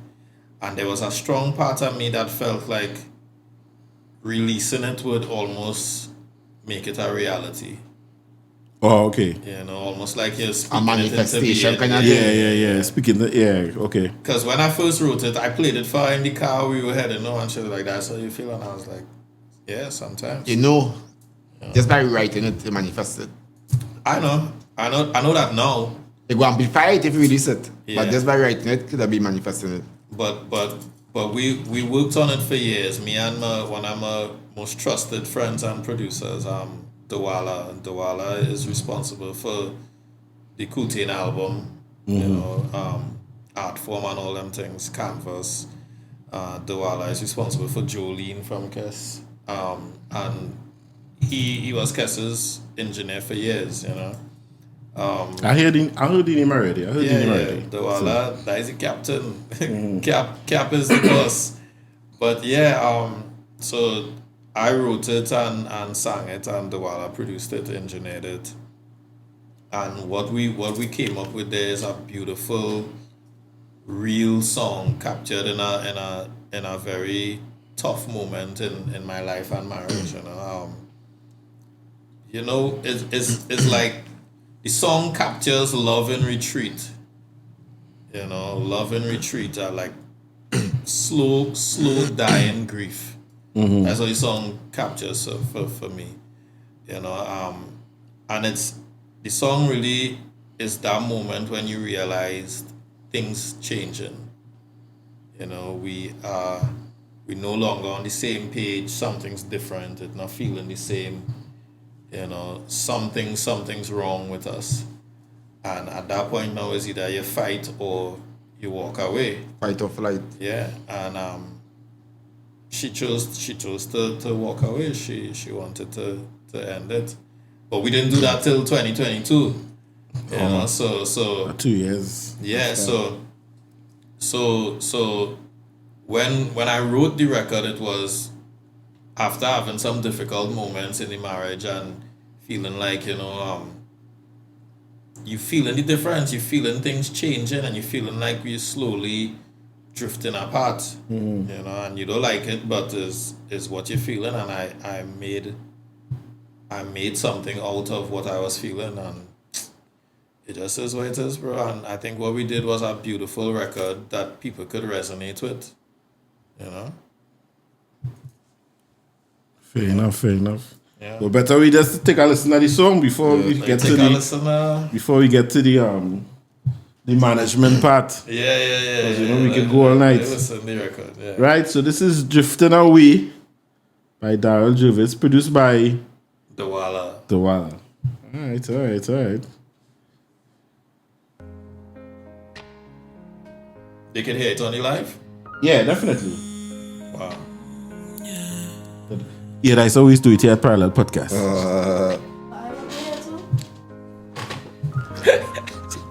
I'm sorry, the people in the studio can't hear. You gotta go on your live.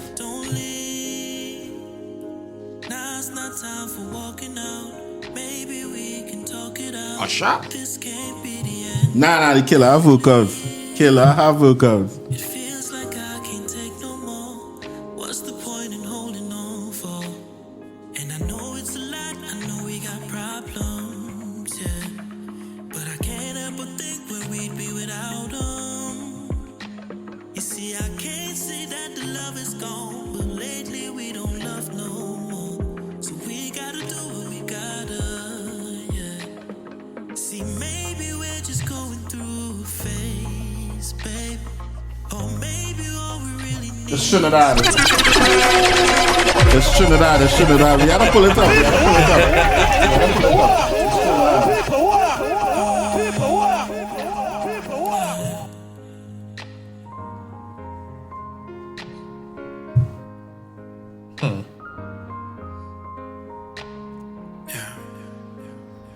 She said, don't leave. Now's not time for walking out. Maybe Yeah, we boy. can talk it out. I had your voice for that. You gonna try to sing though? It feels like I can't take no more. What's the point in holding on for? And I know it's a lot, I know we got problems, yeah.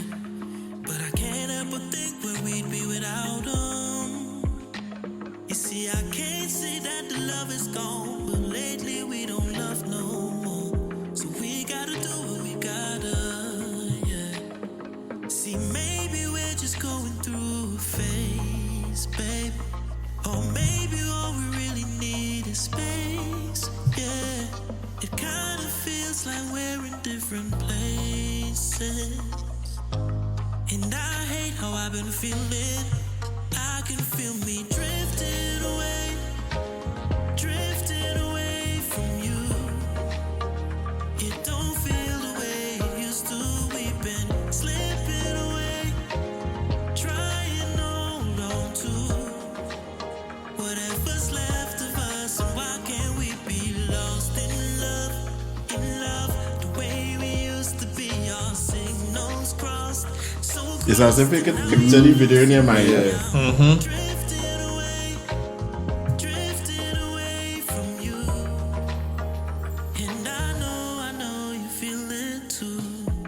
It's not easy, babe, 'cause we've been going round and round in circles. And I don't wanna hurt you no more, baby. We had a hell of a ride, yeah, you and I, and we tried. See, maybe we're just going through a phase, baby. Or maybe all we really need is space, yeah. It kind of feels like we're in different places. And I hate how I've been feeling. I can feel me drifting away from you. It don't feel the way it used to. We've been slipping away, trying to hold on to whatever's left of us. And why can't we be lost in love, the way we used to be? Our signals crossed, so crossed, and now you're losing me. I'm drifting away from you. And I know you Nah, you're getting on. Yeah, your vocals real. Appreciate it, brother. Your vocals real. These music are on YouTube and then? Yeah, it's everywhere on all streaming platforms. Tell the people how to get it now, with your name on YouTube, wherever. Yeah, I mean, it's on every Drifting Away is on every streaming platform. My name is Darryl Gervais. The record is called Drifting Away. That is I'm singing name too, Darryl Gervais. Darryl Gervais. I'm going to put this tune in my repertoire in case I need to use it. You know what I mean? Let's have it there. You know what I mean? Making sure. Sure, man. Making sure. So as we go have this young lady playing in the background, let me talk about Ray. Right. Managing. You know what I mean? I would say that the first time I came across Ray, I hadn't met you as yet. She was, I believe she was on a live with, that time was COVID time, on the Alicia Diamond. Was doing a hook up her interview. A live, and she was interviewing her. And she energies was just of a good energy. Are ready to come out and are ready to just have fun, and it was a happy vibe. Ray has a very bubbly energy. Yeah, she bubbly, So and even in talking to her in the comments, and I don't even think I'd met her personally yet. And she was just real cool. You know what I mean? Yeah, always. So So how did that shape itself? How did that begin? So Ray is the younger cousin. Ray's older cousin is one of my best friends. Right? We grew up together in Palo Seco. Kevin Roberts is his name. And so I would have seen Ray around him when she come down to visit her, because she don't live Trinidad. But I always knew of his little cousin who does sing and thing. And in 2017 or 2018 or so, he had reached out to me and he asked me, he was like, my cousin Ray? I was like, yeah. It's like, she ready to do her thing. I want her to talk with you, to have a conversation with her.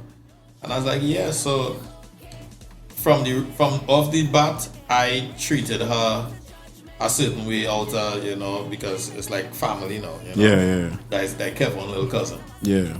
So we spoke, and of course she expressed, what she wanted to do, and I was like, but Kevin told you I'm a songwriter, right? She was like, yeah. And I was like, well, to start off, you need music. Of course. So I was like, but I can't just write for you, just I need to hear your vocals. And I made her sing for me on the phone. She sang, I'll never forget what she sang, Falling from Alicia Keys.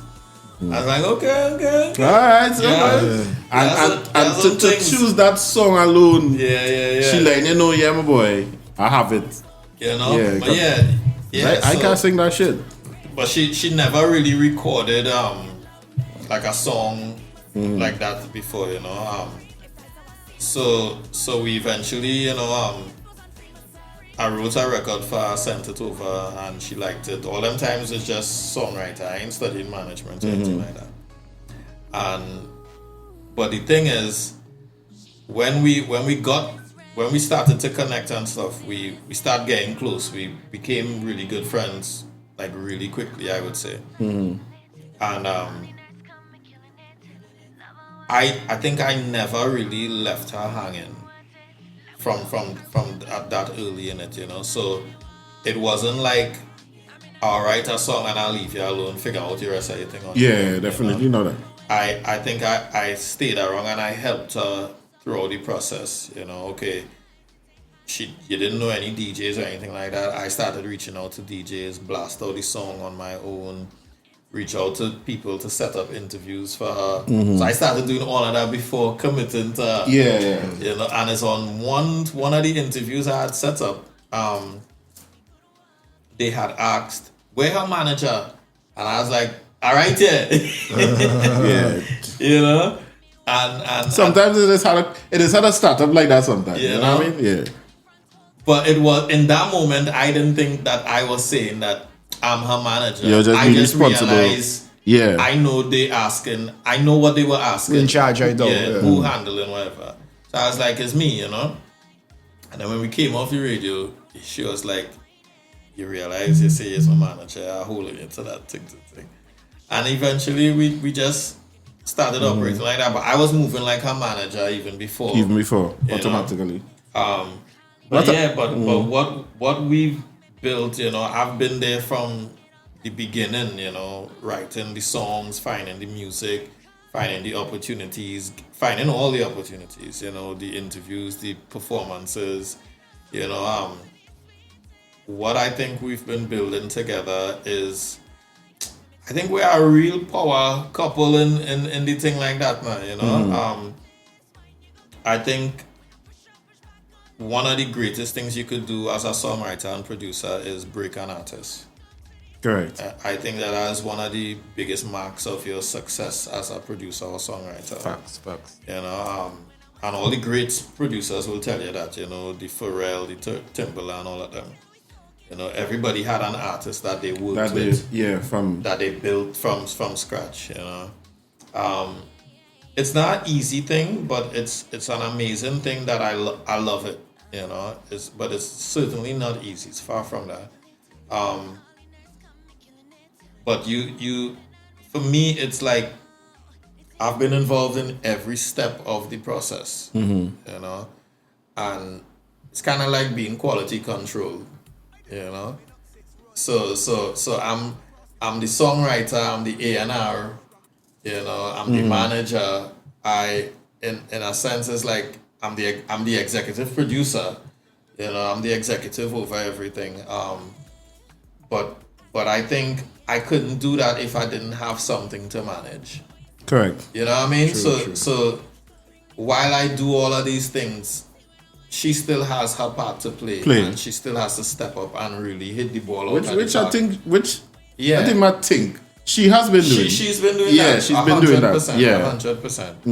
100%. So I've seen the growth throughout her career thus far, and I'm really, really proud of it.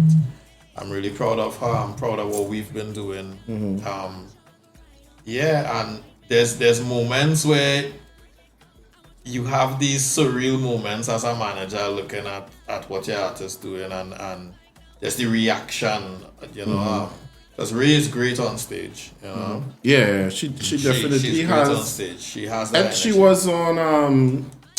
She ended up on news. Fox 5. Fox 5, yeah. Fox 5, yeah. Again? Yeah.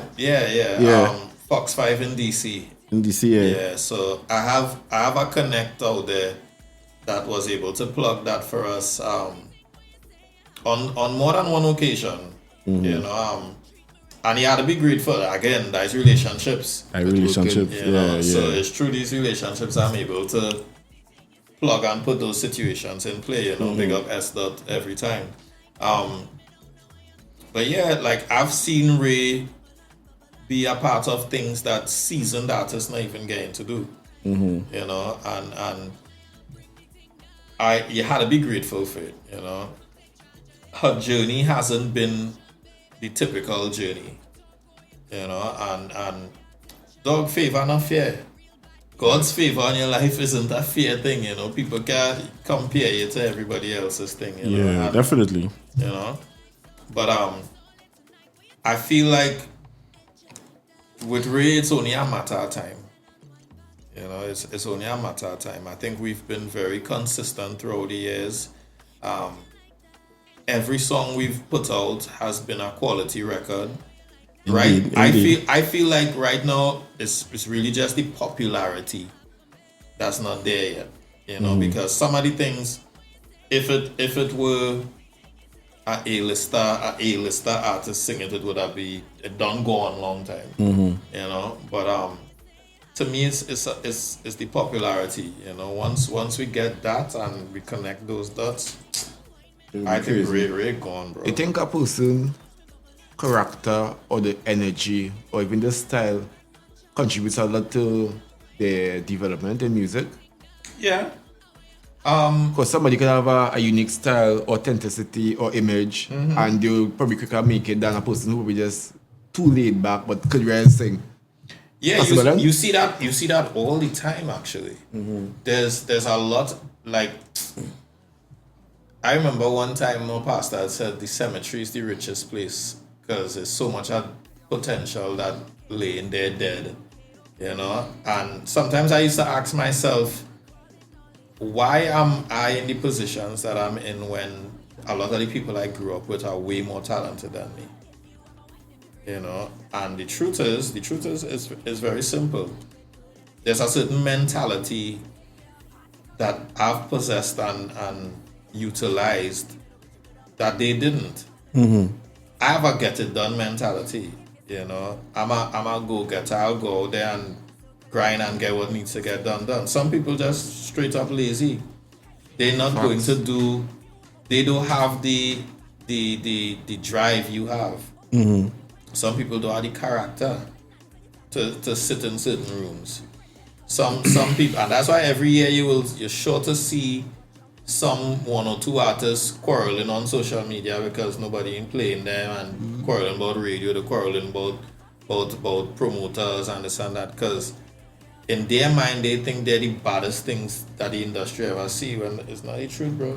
You're not it's I think it's fair for any artist or any creative to feel there's the baddest thing. Of course. Confidence. But the reality is still the be reality about is, it. and right. I agree with you, because people don't think, you know, they don't think that long term, you know. They don't. You know what I mean? And I've heard people, like even with DJs, right?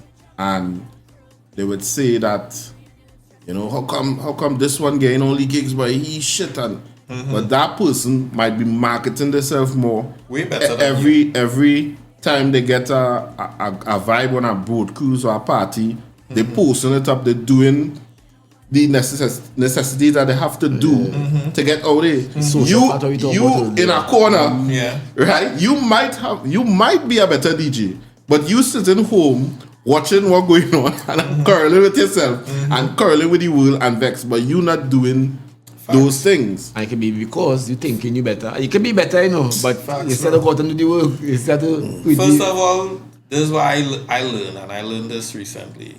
Stop watching what people doing.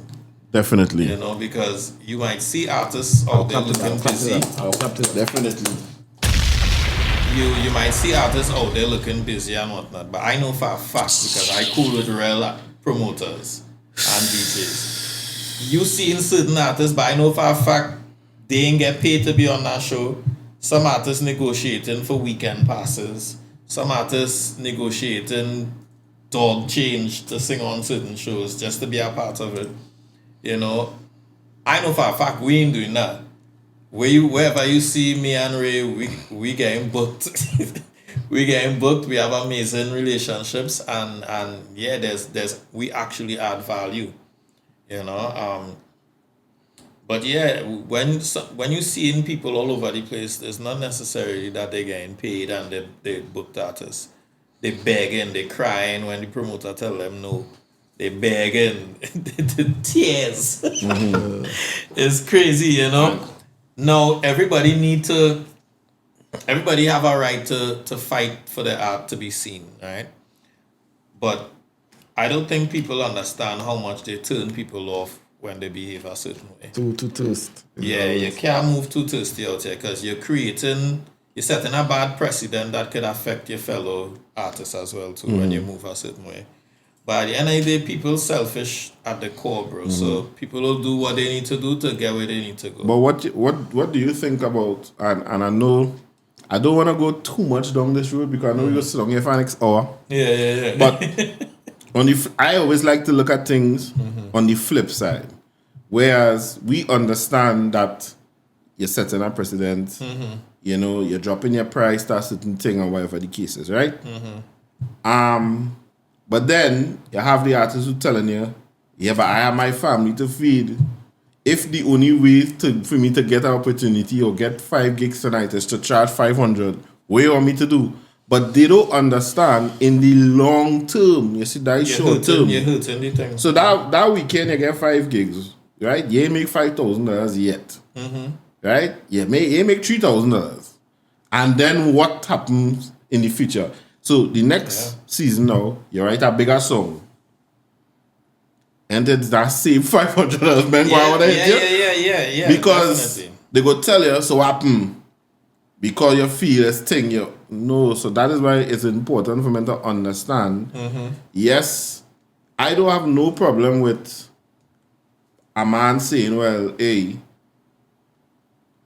me and you have a relationship, so I'm charging you this, but I'm charging you this. No, my real price is this. Have a better conversation. Don't put yourself out there as free to do anything for anything. Nah. Yeah. Nah. And some artists is by any means necessary. They trying to just get in the door. And that the hustlers. Yeah. That the hustlers. That type of thing don't last long. You think the music industry will ever get saturated? Too many artists, too many music, too many producers, things just... It's always have a lot of artists and producers, but you see the thing is not everybody's make it to the forefront. You know. But we see this again more and more every day, or it's staying stagnant? What do you think? You think that more people wanting to be singers at the moment, more people want to be producers, more people getting into music, or is something? Because it's easily attainable now. So it's social media. Yeah. You got those in the US, you could buy a whole studio thing, the apps, everything. The best investment I ever make in my career as a creative was vocal training and buying equipment. Like two best things I've ever done to invest in me as a creative. My equipment paid for itself 100 times over, you know, because through having that equipment, I've sold thousands of songs, you know, and so that money paid over and over. Yeah. And he changed for one song and went on vacation. And that the thing, because even when we started this podcast, I would always tell him, I say, bro, if it's one thing we gotta be in this game is audio, video properly. We might not have 15 cameras, but we must, because it has some brothers out there, or they shoot with a phone, audio terrible. Nah, we had to have a standard. You know what I mean? Yeah. Quality is key, bro. Yeah. The quality and consistency is the two main things you have to focus on. Correct. Quality and consistency. You have to be consistent, and you have to make sure your quality is of a certain standard. That you can't compromise that at all for nothing. You know? Definitely. But yeah, but management is not an easy thing, bro. Management is everybody have, if you ask 10 different people now, what is the main things for an artist manager, everybody will tell you something else, you know.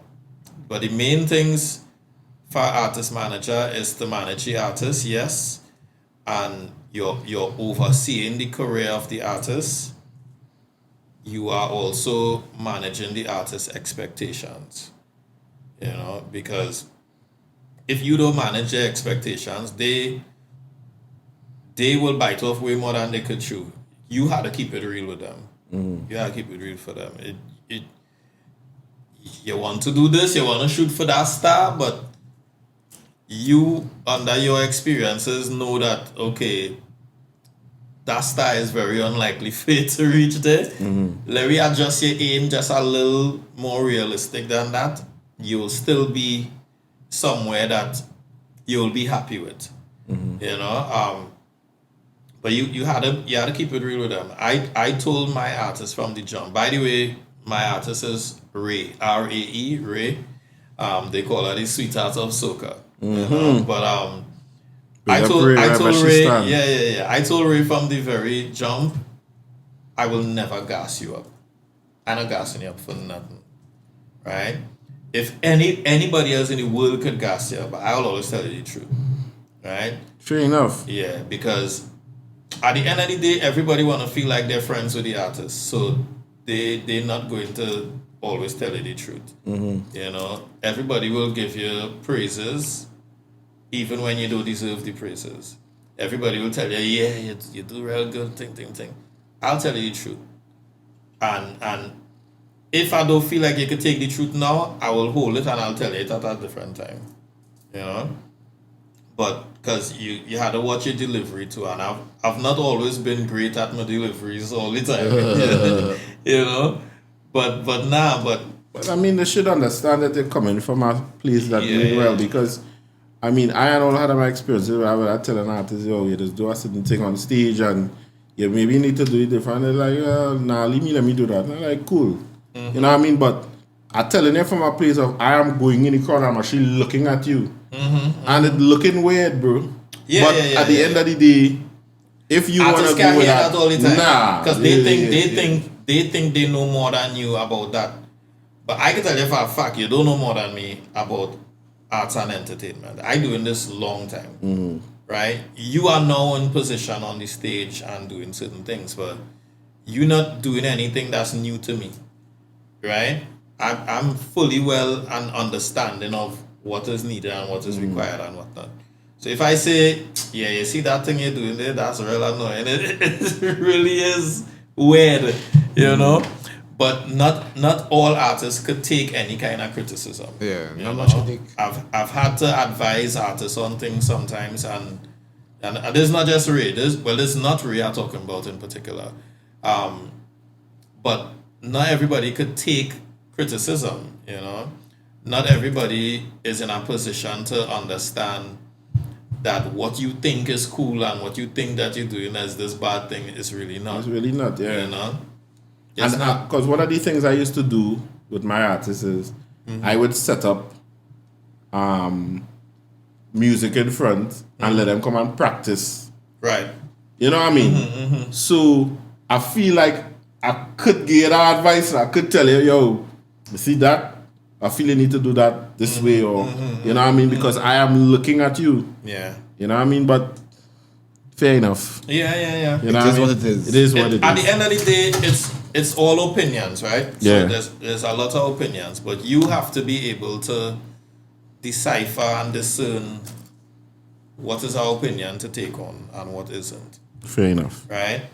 I am not going to sit here and pretend to know everything about everything. Yeah. But at the end of the day, what people pay me for is my opinion and my taste. When you really break down what a songwriter is, right? You're paying me for my approach on how I create this art and my taste on what is good and what isn't good. Right? I have a very wide palette of what I think is excellent and what I think will work and doesn't work. So at the end of the day, something may not be my cup of tea, but I could still tell you if it will work or if it wouldn't. You know? So I think I could describe it as a safe opinion as to what's good and what isn't good. Yeah. You know? Which I think a lot of people rely on. You know? I deal with and work with a lot of artists. I consult with a lot of artists aside from managing Ray exclusively. But I just don't want to manage anybody else because it's a lot of time consuming. It's really, really time consuming. So that is not something I'm willing to give so much of myself for.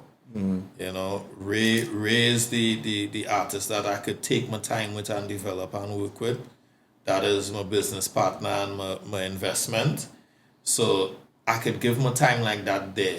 Everybody else, you might get a consultation ever so often. Yeah. And you'll get me to write a song for you. I write for everybody, but I can't manage everybody. Yeah, definitely. You know? But I think a lot of people lack good management, but I will also say not every artist needs a manager at the beginning of it, you know. Sometimes you get a manager when there's something to manage, you know.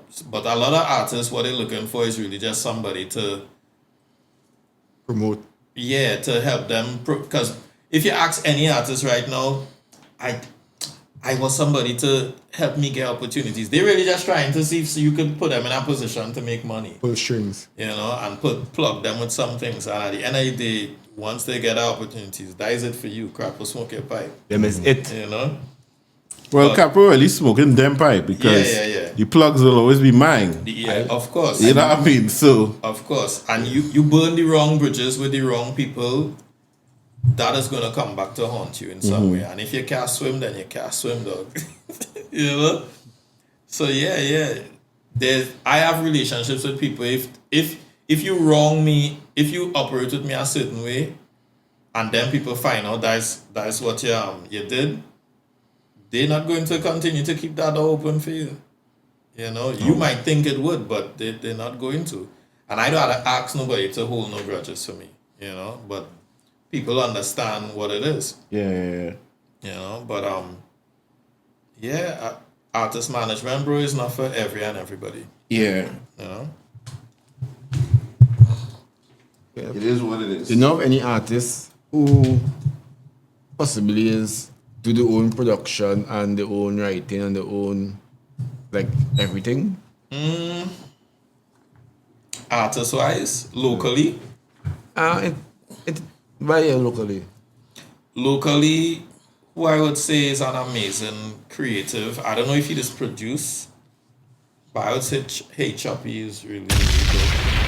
Choppy is one of those. Not that he wouldn't work on other people's stuff too, but to me, Choppy's are real creative. You know, Azaria he's a one-man band kind of guy too. Yeah, amazing producer. Amazing producer. What's Azaria name before? Flippo was his name before. Correct. But he's a super talented person, you know. Amazing writer, amazing vocalist, great producer, engineer, all of that, you know, one-man band. I can't think of anybody else off the top of my head, but it exists. But they exist, they exist. Super creatives. You know, a lot of artists I know right now, there's amazing songwriters. You know. But yeah, bro, like I will never take away, you know, anybody's credit, you know.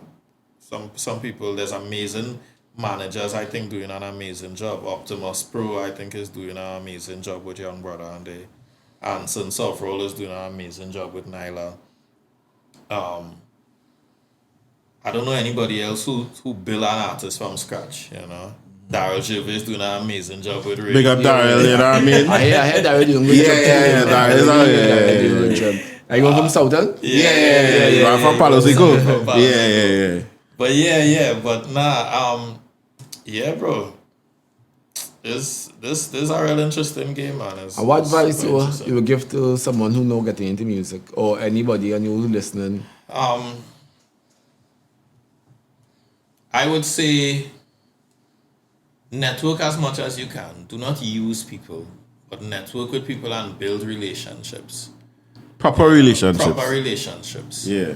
Because people know when you set out to use them. People know when you're coming off of that gimme vibes. You know, and you will quicker get yourself blacklisted that way. So build real authentic relationships.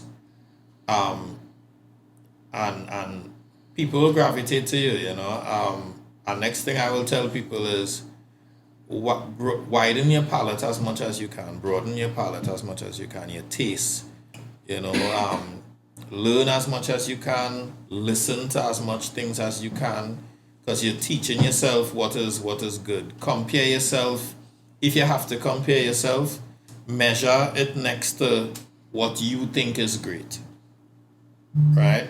And if you realistically cannot measure up what your product is next to something you think is great, then something's wrong with your product, and you need to keep going back to the drawing board and figure out what that is. Because I've seen people so delusional, they think they have the baddest thing in the world, but the mix is crap, the beat is crap, you know, but that exists in this world too. Delusion is a real thing. Real thing.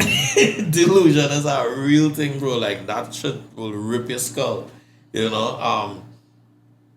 But you have to really be in a kind of unbiased position now to, okay, I wrote a song today, let me play this next to who do I think is the best out of the best right now? Let me pull some Kess records, let me pull some Marshall records, let me pull some Patrice, let me pull something from Voice and see, does this, what I did today, can this stand up next to any of these records? Because this is the best of the best right now that the genre has to offer.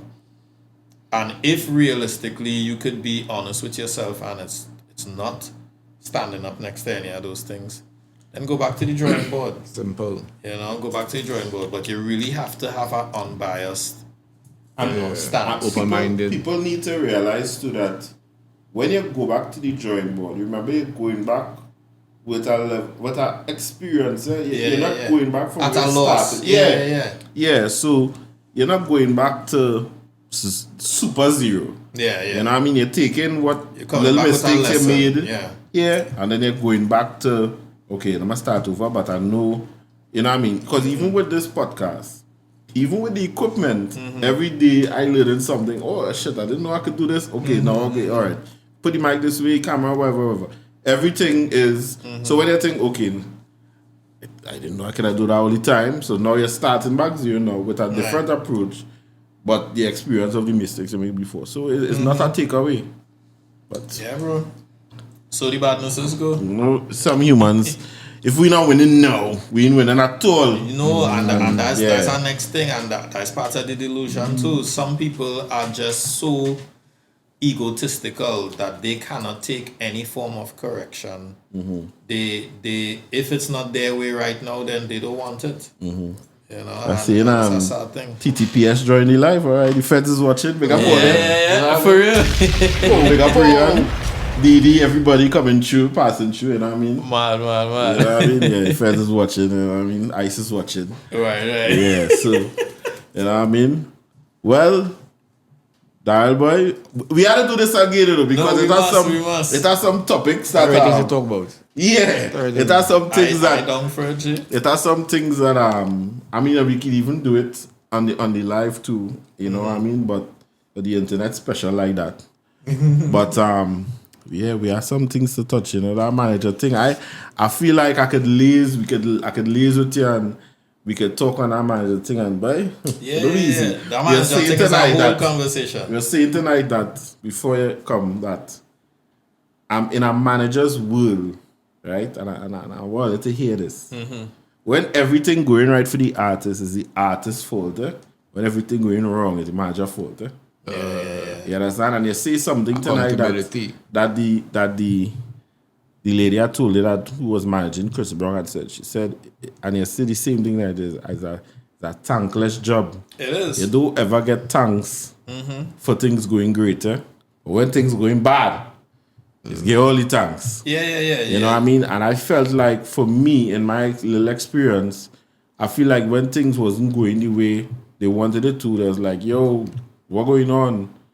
I tell you, do things this way, and we do. But you choose to do things that way still. But I can't. The most I could do is advise you. And remember, I work for you. Yeah, you don't work for me.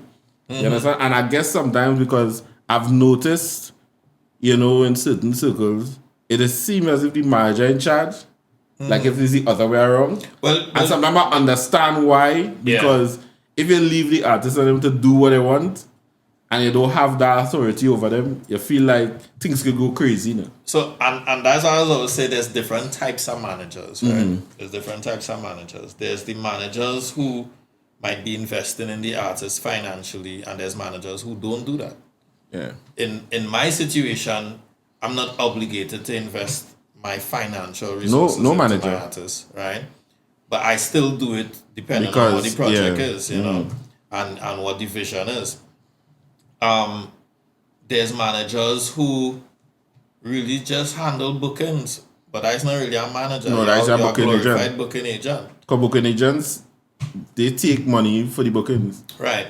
And a lot of there's some managers that unless you're something that already generates some kind of income or popularity, they don't know what to do with you.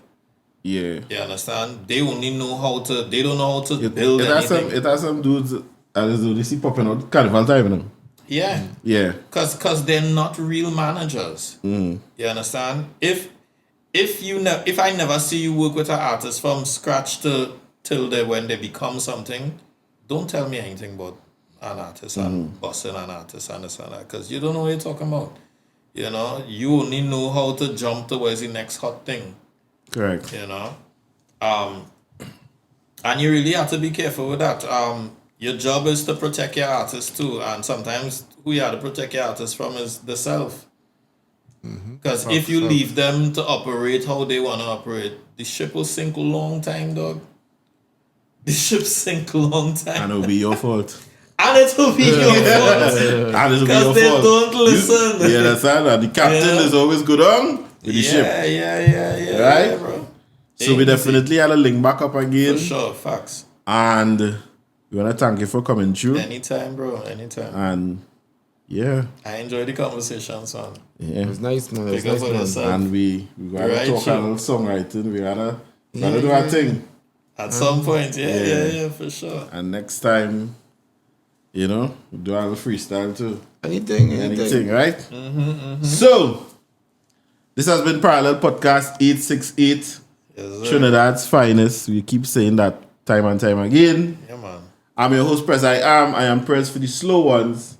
Alongside the God, the alchemist himself, the artist. Tell the people and them something before you go down. And of course, our special guest, Darryl Gervais, the songwriter, the executive. It has been a pleasure, man. Right? Big love always. This has been Parallel Podcast, and we are out. We like to play a song for the ladies. Don't ignore us. Man, fuck all you hoes. Trinidad. I don't encourage this kind of stuff. Yeah! Yo, wicked.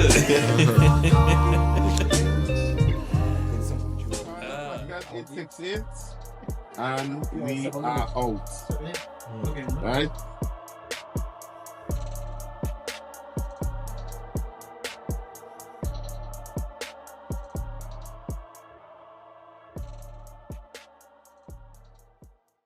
Thank you for watching Parallel Podcast 868. Please be advised that the opinions and views expressed by our guests are solely their own and do not necessarily reflect the views of the show or its hosts. Viewer discretion is advised.